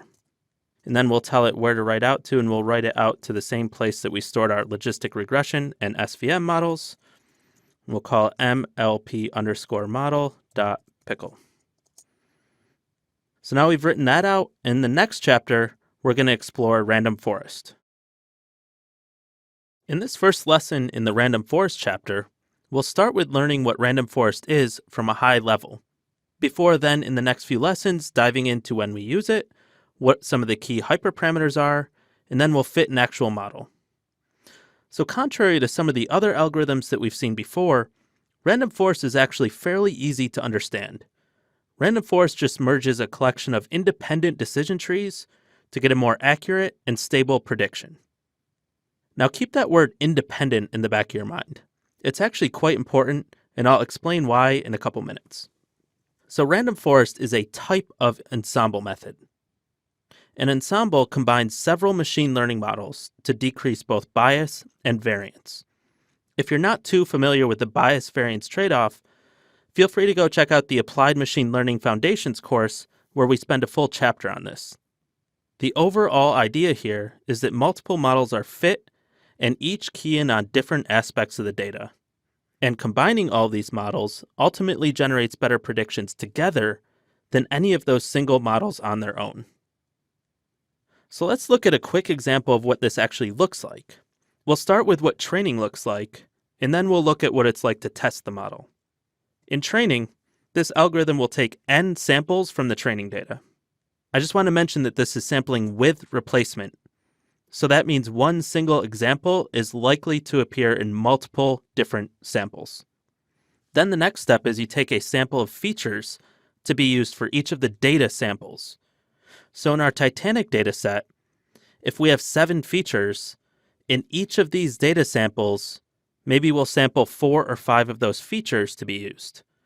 So now we have n subsets of our overall data, and those subsets contain both a subset of the rows and also a subset of the columns.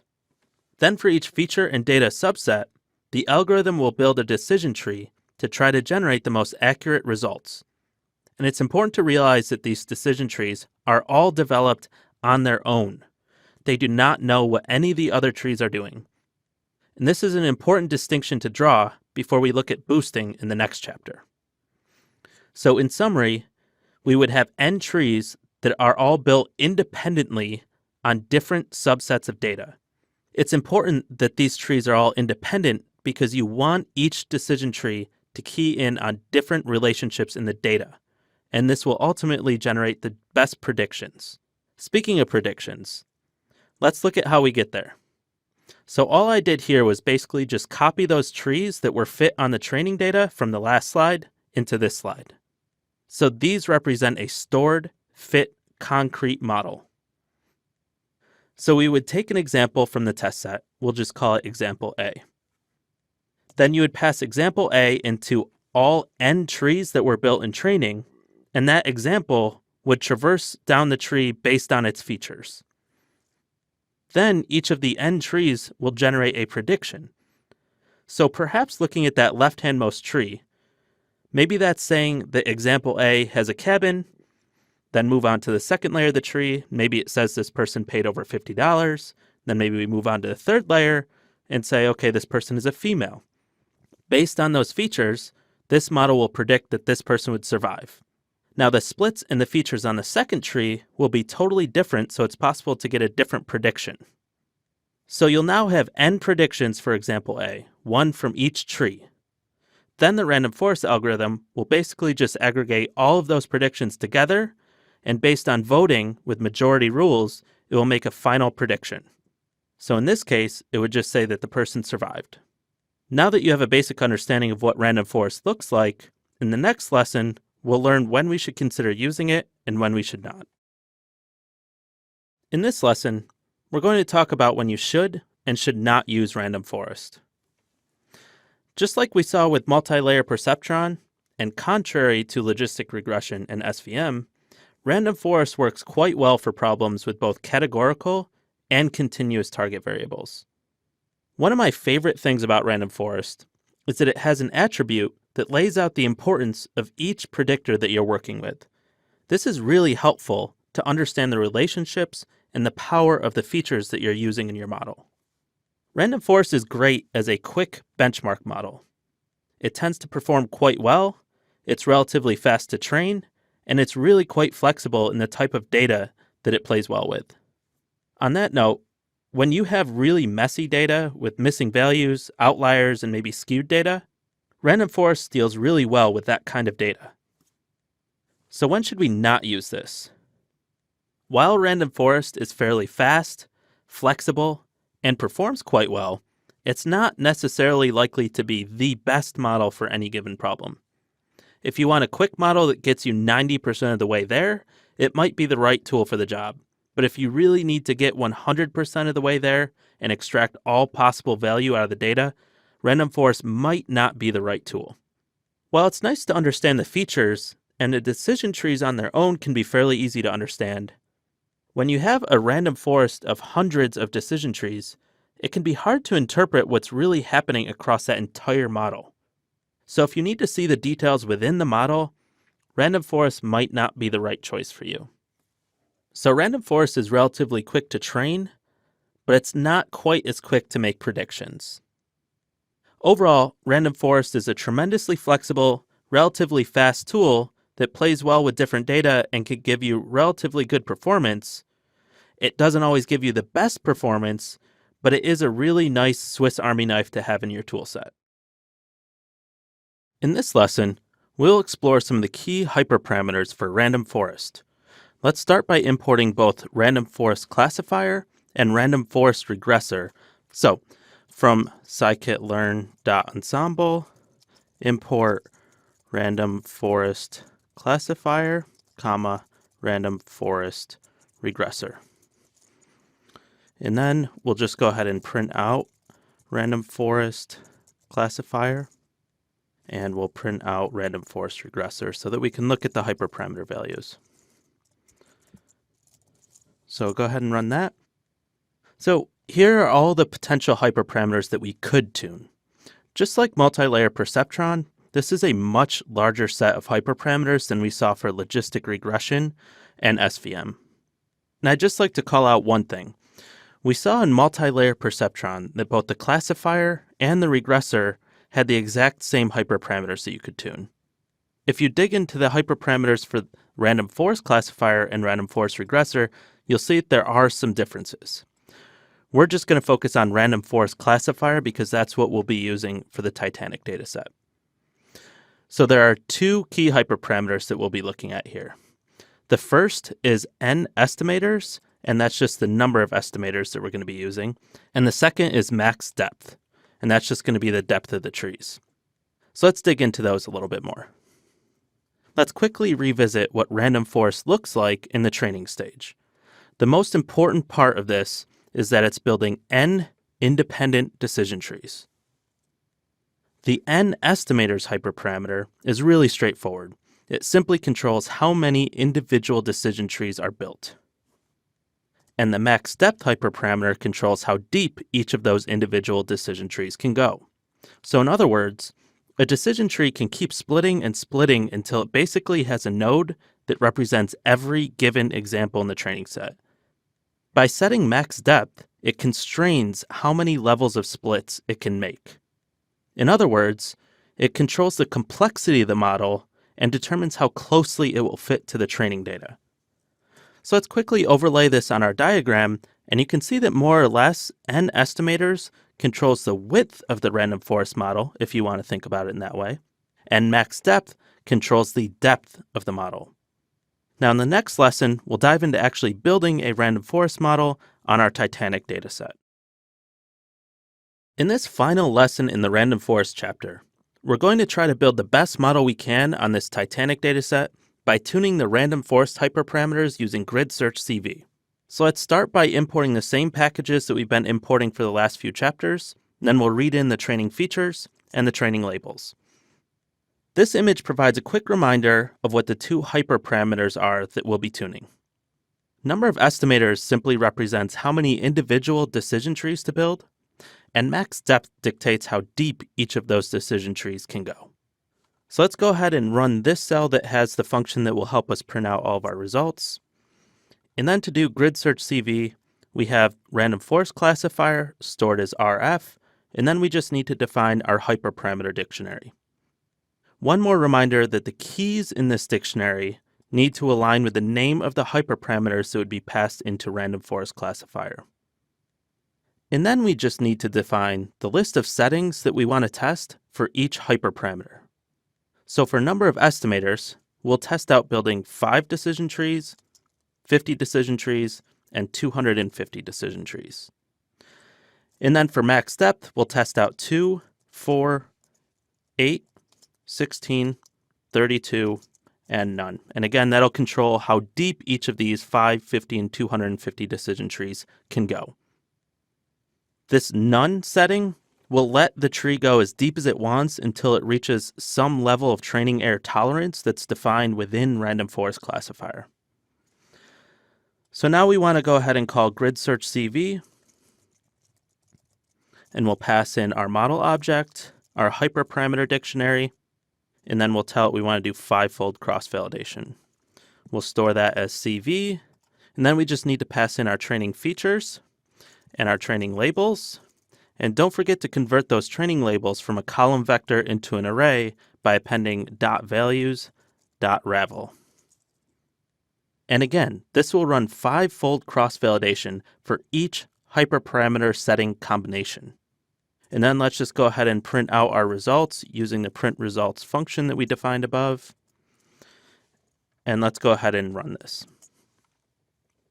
Before we dig into the results, I just want to call out that with random forest, even if I ran this exact cell again on the same exact training set, I would get different results.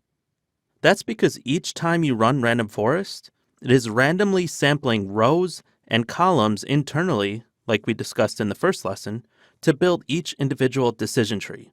So again, I'll get different results if I were to run this again. So if you're following along at home, it's expected that you'll get different results than I'm seeing here. Now, looking at these results, the best accuracy is produced by a model with 50 estimators and a max depth of 4. And that generates an overall accuracy of 82.8%. So this is the best cross-validation performance that we've seen so far. Feel free to dig through the rest of these results, but there are 2 things that I want to call out quickly. It's clear that 5 estimators isn't quite enough, as if you look through every combination, the worst one is usually the one with only 5 estimators. Also, as you scroll through the results, you'll see that all hyperparameter combinations with a max depth of 4 do quite well. They also do quite well with a max depth of 8.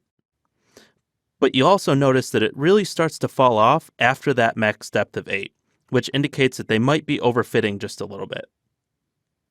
Okay, so lastly, we're going to go ahead and skip the step of viewing the best estimator. We already know what that is. We'll jump right ahead to pickling this model and writing it out using joblib.dump. So we'll pass in cv.bestestimator, and then we'll tell it where to write out our model, and we'll store it alongside the other models, and we'll call it rf_model.pickle. So go ahead and run that. And in the next chapter, we'll be exploring our final algorithm, which is boosting.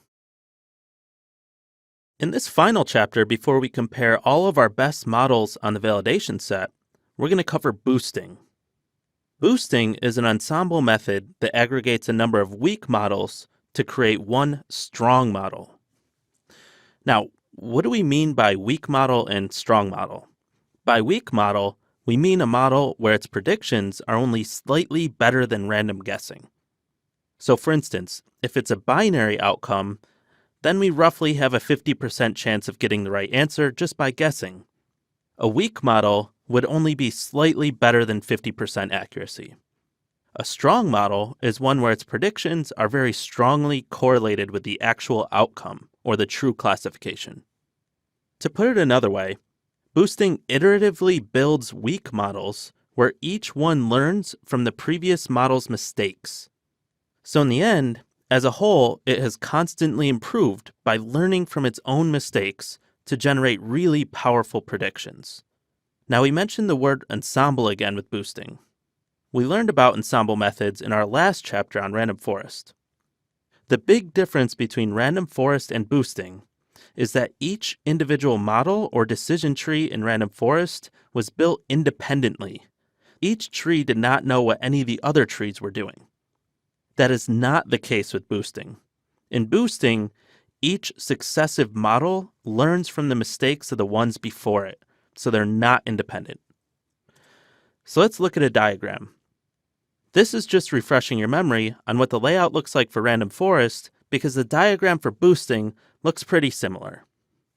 I'll just take this opportunity to call out the fact that boosting is a general umbrella term that covers many different variants.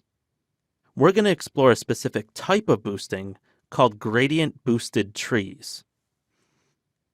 So you would start with training data and you would take one data sample from it, just like we saw in random forest. With that data sample, you would build a simple decision tree. I do want to call out that this tree is much more shallow than the trees in our random forest. Again, this is because we want each individual model to be a weak model, and a shallow tree is more likely to be a weak model. And this is where the big difference between boosting and random forest comes in. At this stage, the algorithm will evaluate the performance of that weak model, and then it will resample while overweighting the examples that were misclassified by that first model. Essentially, it assumes that that first model has a good handle on any examples that it correctly classified. So this next model should focus on the ones that the first model couldn't quite figure out. So once the next sample is set with a higher proportion of examples that were misclassified by the prior model, now it builds a new weak model that hopefully keys in on what the prior model missed. And then it would repeat this evaluation and sampling process over and over. So each model will attempt to learn from the mistakes of the previous model. So by the end, you have n relatively weak models, but as a whole, they have learned from the mistakes of all prior iterations, so together they represent a very strong model. With that in mind, let's look at how boosting aggregates all of these individual models to generate one prediction. Recall what this looked like for random forest. An example was fed into each independent tree generated a prediction, and then those were all put together to generate the final prediction just based on majority voting. Boosting is fairly similar. So we take the n weak models that we generated during the training process, and at this point, I just want to call out that the training process is not independent and thus is not parallelizable, but in prediction, it is parallelizable because the individual trees or models are already built. So that's why later on you'll see that boosting is very slow to train because it's not independent in the training process, but it's very fast to predict because it is independent or parallelizable in the prediction stage. So what we would do is we would feed in the example from the test set, and each model would end up generating a prediction just like we saw with random forest. Now at this stage, remember in random forest, we just did a majority vote. In boosting, it's a little different. It's a weighted voting based on how well each individual model performed in training. Remember that after each weak model was built in training, we evaluated it to figure out which examples it got wrong. Then this performance is used for weighting these final votes so that the best individual models get more say in the final prediction. Ultimately, the weighted vote ends up generating a final prediction. This model's ability to learn from its own mistakes and then calibrate the weighted voting based on performance of each weak model makes this a tremendously powerful algorithm that is one of the most used algorithms in machine learning. In this lesson, we're going to talk about when you should and should not use boosting. Just like multi-layer perceptron and random forest, boosting can be used for both classification and regression. Also, just like random forest, boosting is really flexible in that it happily handles many different data types. Not only that, but boosting typically performs better than random forest as well. That makes it a really powerful tool. At this point, you've probably picked up on the fact that there are a lot of similarities between gradient boosted trees and random forest. This is another example. You're able to look at the significance of individual predictors with boosting, just like we saw with random forest. This is really useful to give you some insight into the relationships in your data. I mentioned this in the last lesson as well, but remember that the training was sequential, but the prediction was in parallel. And since each individual model is quite simple, this makes boosting quite fast at prediction time. So if prediction time is really important, then boosting should be one of the first tools that you look at. So when should we not use it? Again, like we discussed with random forest, especially with gradient boosted trees, the individual trees might be easy to understand, but when you have hundreds of them, it can be nearly impossible to understand what's happening inside the model. For that reason, boosted trees are not very transparent. It's not very easy to understand why it's making certain predictions. So if that's critically important, you should avoid boosting. The sequential nature of training, where each successive model learns from the mistakes of the previous model, makes this a really powerful algorithm, but that sequential nature also makes it quite slow to train. So if you have limited time or computing power, boosting might not be an option for you. Now, one of the main issues with boosting is that it has a tendency to overfit because it's constantly learning from its own mistakes. By design, a model should not fit to noisy data or outliers. But if a model is always trying to fix its own mistakes, it will likely try to fit to those outliers.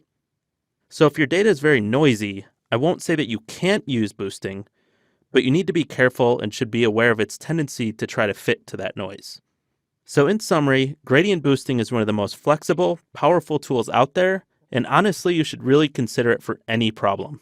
With that said, you do need to consider that it will take a long time to fit, and you should be careful of its tendency to overfit.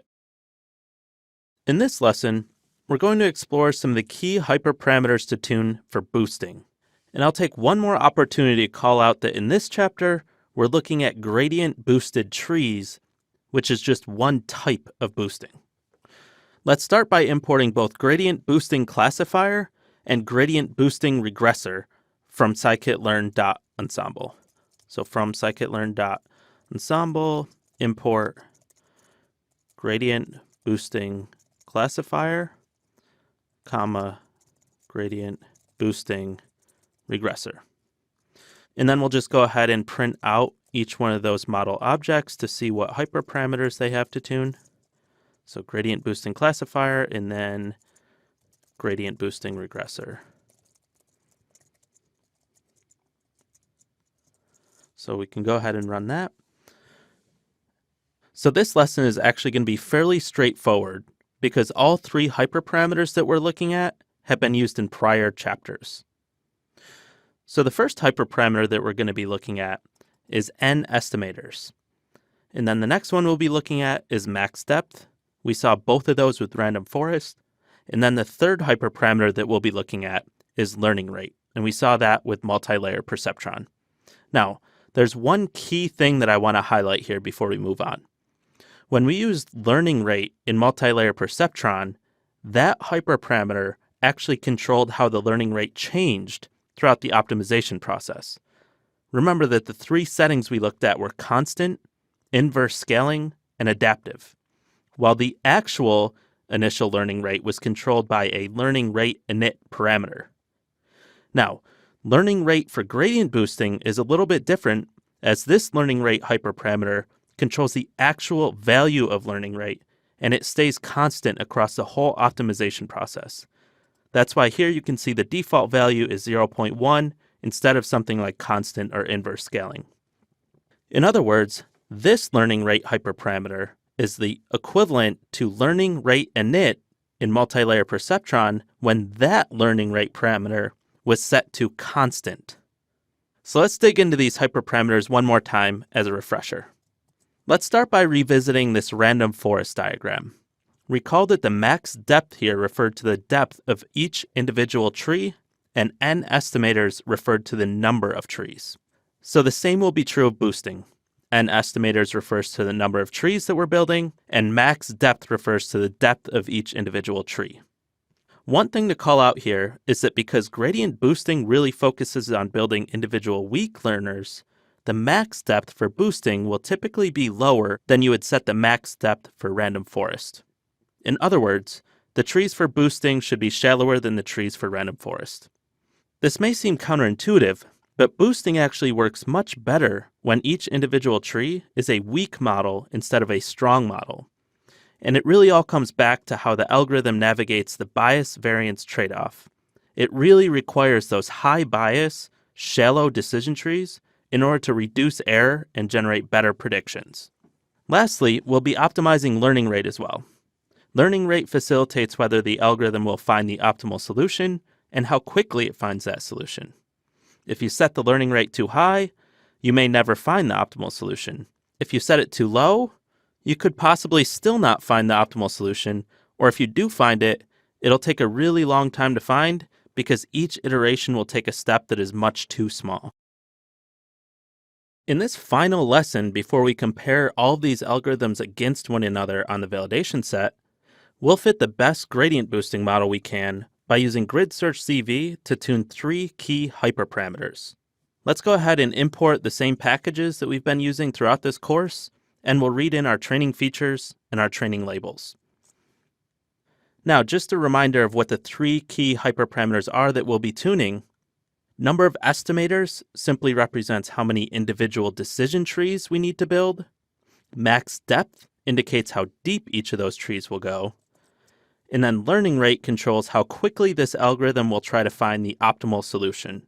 If you set it too large, it may never find the optimal solution. If you set it too small, it also may not find the optimal solution, and even if it does, it'll take a long time to do so. Okay, so let's go ahead and run this cell with the print results function that's going to help us explore the results of Grid Search CV. So now we have gradient boosting classifier stored as GB, and then we have to define our hyperparameter dictionary. So again, the 3 hyperparameters that we're going to tune is n estimators, max depth, and learning rate. So for number of estimators, we'll test 5, 50, 250, and 500 individual decision trees. And then for max depth, we'll start out with 1, and that's what's called a decision stump. And then we'll also test out a depth of 3, 5, 7, and 9. Now, as I mentioned before, we're testing out more individual decision trees, but shallower trees than we did with random forest. And again, this goes back to how each of these 2 algorithms optimize the bias-variance trade-off to find the best model. Gradient boosting does better with a lot of shallow trees, while random forest goes deeper on fewer trees. And then lastly, we're going to test out learning rates of 0.01, 0.1, 1, 10, and 100. So now we'll just call Grid Search CV, and then we'll pass in our model object, which is GB, and then our hyperparameter dictionary, and lastly, we'll tell it to do 5-fold cross-validation. And then we'll store that as CV, and then we'll just call cv.fit, pass in our training features and our training labels, and don't forget to convert this training labels column vector into an array by appending values.ravel. And then lastly, we're going to print out the results by calling the function that we defined above and pass in the Grid Search CV object. So let's go ahead and run that. So the same caveat that I called out with random forest is also true here. There's a random component within each boosting model because we're sampling. So I could run this cell again and get different results. So you certainly will get different results than I am here. Now there's a lot of hyperparameter combinations here. Remember, we tested 4 levels of n estimators, 5 levels of max depth, and 5 levels of learning rate. So that's 100 total models that were built. So we can see that the best model has a learning rate of 0.01 with a max depth of 3 and 500 total estimators. So again, to circle back to something that we talked about before, this best model is using drastically more trees than we saw with random forest, but each individual tree is more shallow than what random forest settled on as its best model. Now, this optimal hyperparameter combination is generating an overall accuracy of 84.1%. This is better than any of the other algorithms that we've tested. I do just want to highlight the fact that this doesn't necessarily mean that this is the best model. It just means it's the best using cross-validation. Evaluating it on the test set, like we'll do in the next chapter, will be the true test. So, two high-level things that I want to point out in these results. High learning rate is generating really poor results across the board. That indicates that it's jumping across the loss curve too quickly and not finding the optimal model. Another thing I'll call out is that the models that are only using 5 decision trees is pretty consistently generating the worst results. So feel free to dig through these results yourselves and see what other insights you might be able to pull out that will help build your intuition for future model builds. Lastly, let's just write out this model to compare it to the other models in the next chapter. So we'll call joblib.dump, we'll pass in cv.bestestimator, and then we'll just write it out to the same location where we stored all of the other models, and we'll name it gb_model.pickle. So now we have 5 stored models written out to this directory, and the next lesson, we're going to pick those 5 models up and we're going to evaluate them on the validation set to see which of these 5 algorithms generated the best model.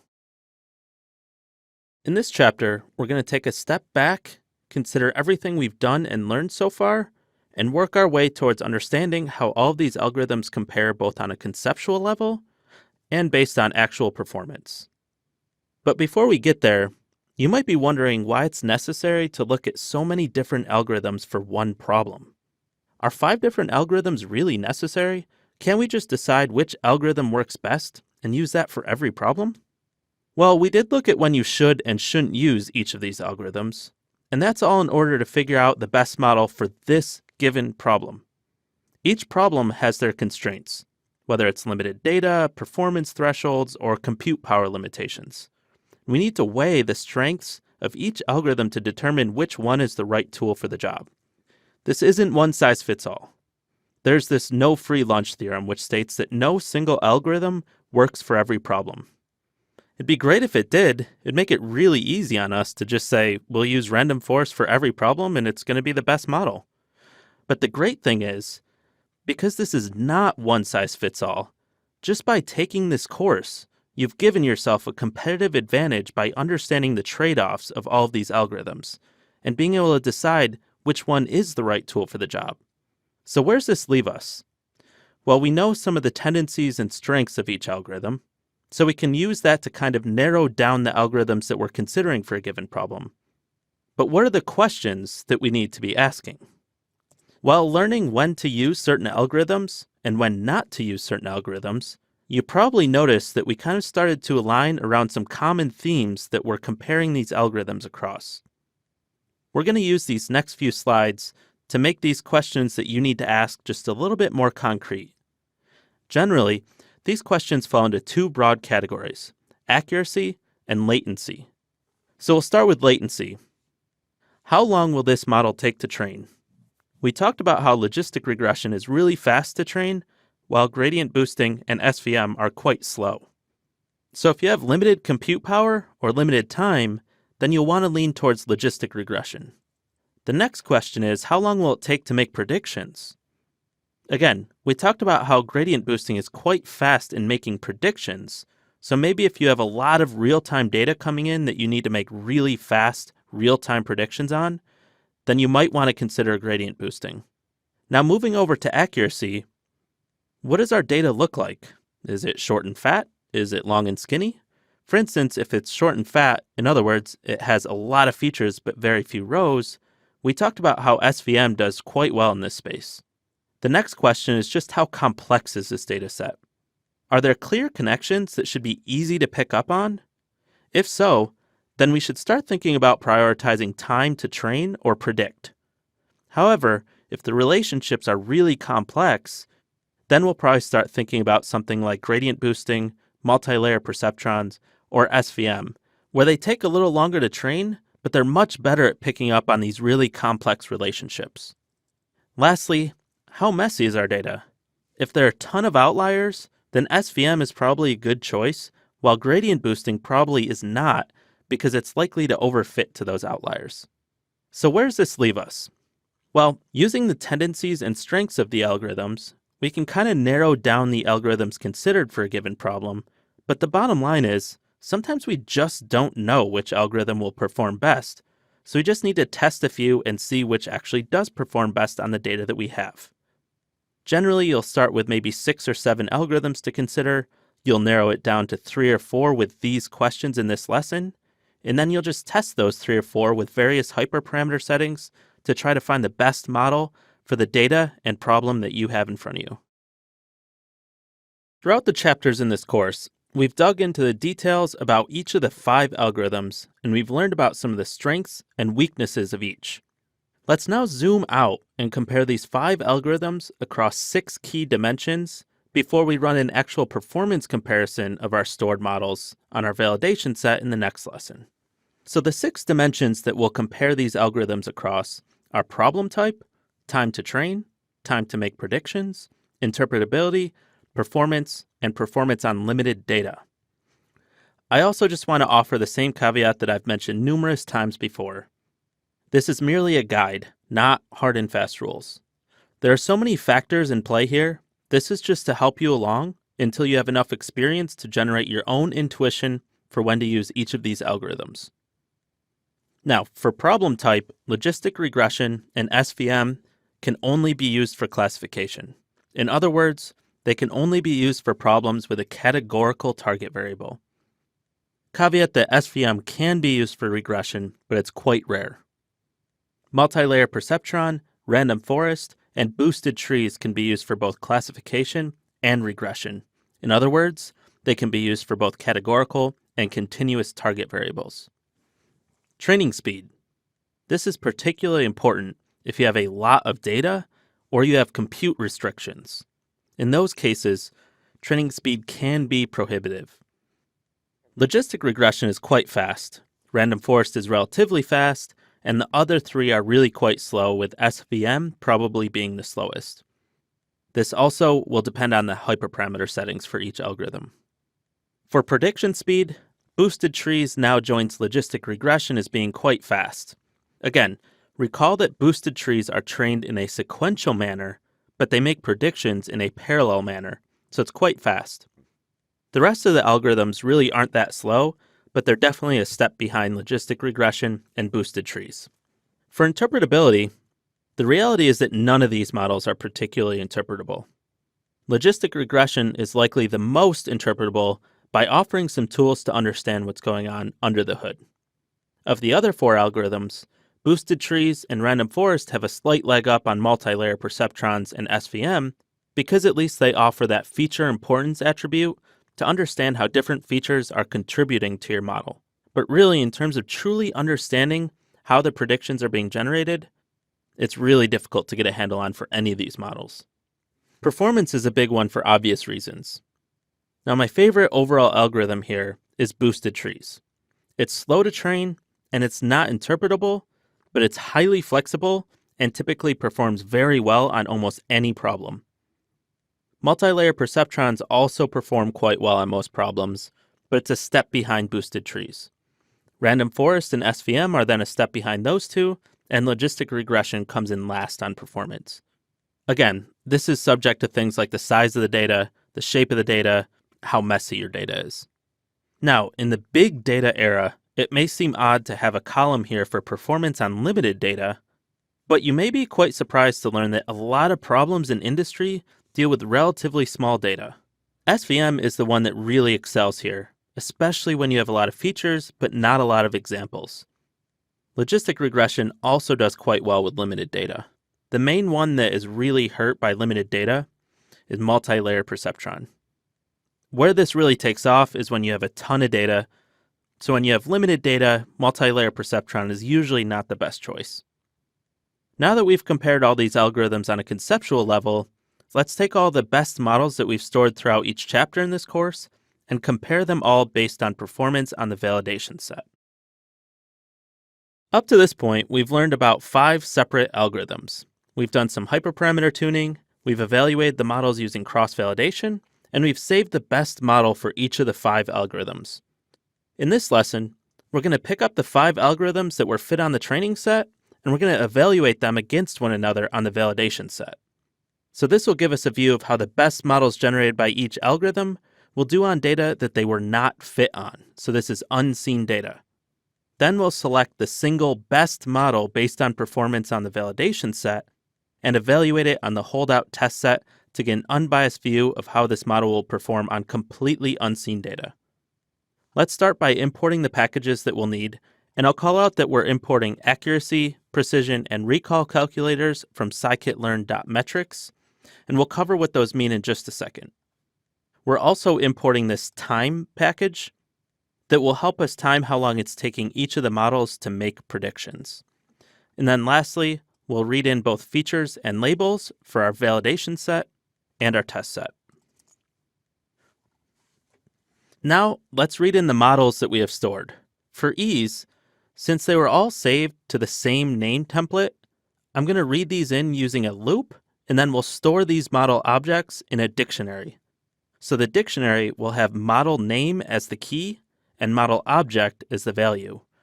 And then the next step, we can take those model objects and make predictions with them. So we have this list of model names that we can loop through, and then all we need to do is enter the location within joblib.load to pull in those pickled model objects and store them in the dictionary. So let's go ahead and just pass in the model location for each of these models. And I'll explain that bracket in just a second. We'll do underscore model.pickle. So what this bracket will do is it'll allow us to format this string by passing in the individual model names. So pass in model here. So in the first loop, this will read in the logistic regression model, and then it will store that in the models dictionary with the key of LR. This will just make it easier for us to call the models in a loop. So let's go ahead and run this. And then let's take a quick look at what this models dictionary actually looks like. So for the gradient boosting model, you can see that this has stored the best model that we determined from the last chapter with 500 estimators, a max depth of 3, and a learning rate of 0.01. So now for the evaluation metrics. If you took the Foundations course, you'll be familiar with these performance metrics. If you haven't, these 3 performance metrics, accuracy, precision, and recall, are the standard evaluation metrics for any classification problem. So accuracy is just the number correctly predicted over the total number of examples. Precision is the number predicted as surviving that actually survived divided by the total number predicted to survive. So in other words, it says, when the model predicted someone would survive, how often did they actually survive? Recall is a complement to that. So it's number predicted as surviving that actually survived divided by the total number that actually survived. In other words, it says, if somebody actually survived, what is the likelihood that the model correctly predicted that they would survive? Okay, so now we have a function that we're going to use to help us evaluate each of our 5 models on the validation set. Our function is called evaluateModel, and it accepts the following arguments: name of the model object itself, features, so this will be either the validation set or the test set, and labels, again, either the validation labels or the test set labels. So all this time method is going to do is it'll just store the time whenever it's called.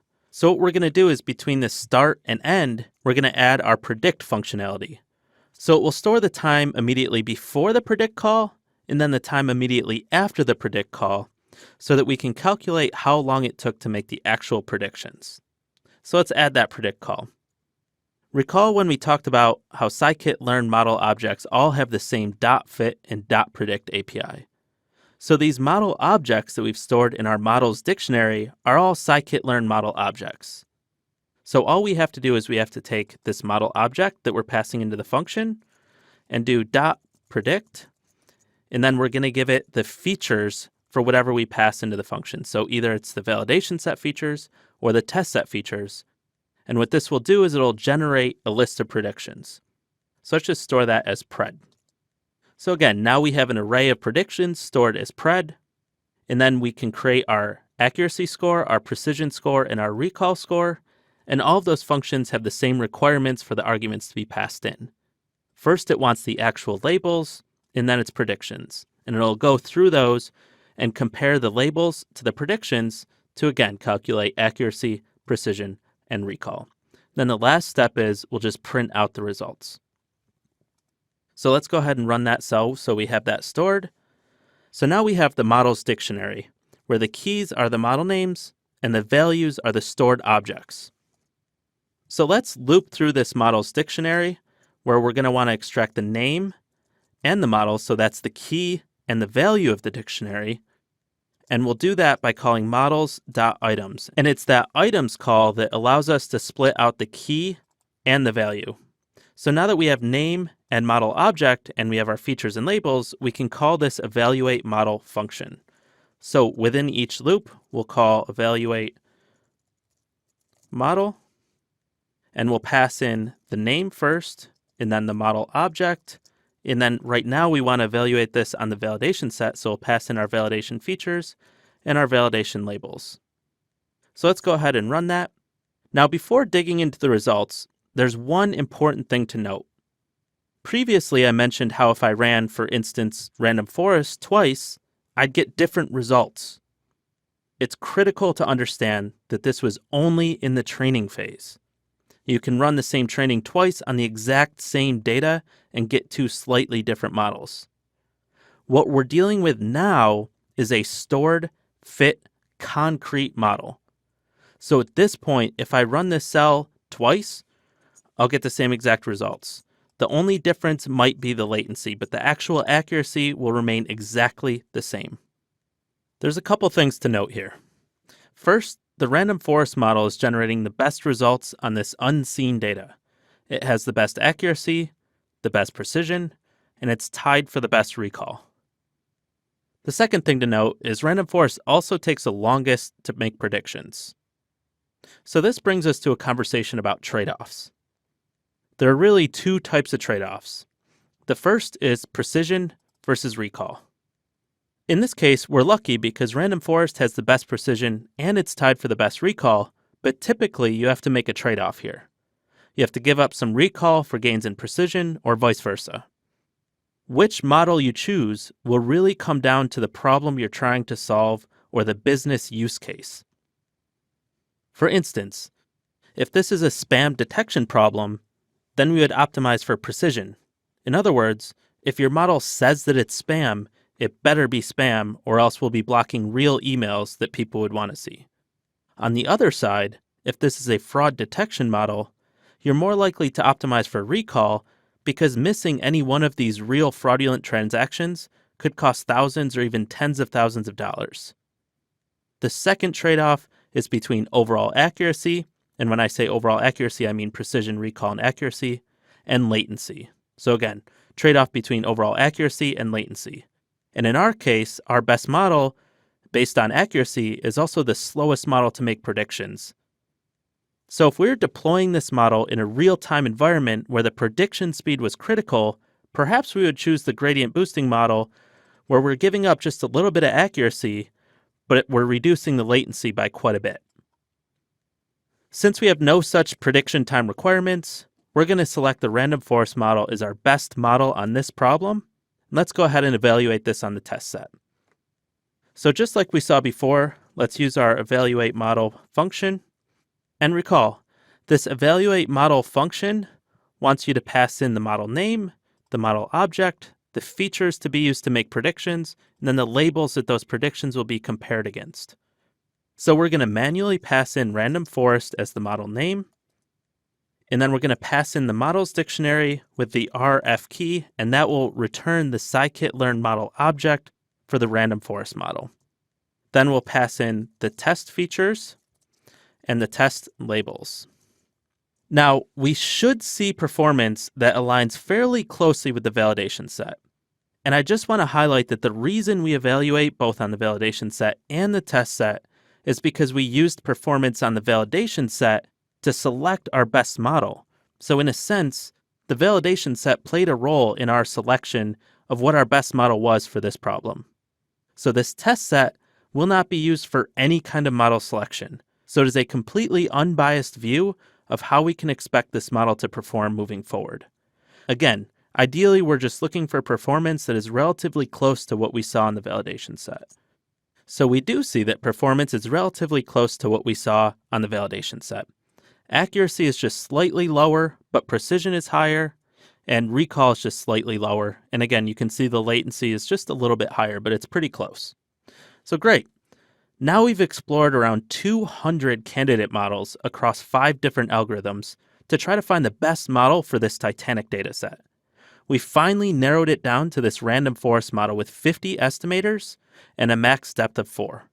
We have robustly tested this model by evaluating it on completely unseen data, and we know it generated an accuracy of 82.8% on cross-validation, 82.0% on the validation set, and 81.0% on the test set. So now we have a great feel for the likely performance of the model on new data. And we can be confident in proposing this model as the best model for making predictions on whether people aboard the Titanic will survive or not. This skill set you've learned can now be generalized and applied to any problem in front of you to identify the best model for that specific problem. Congratulations!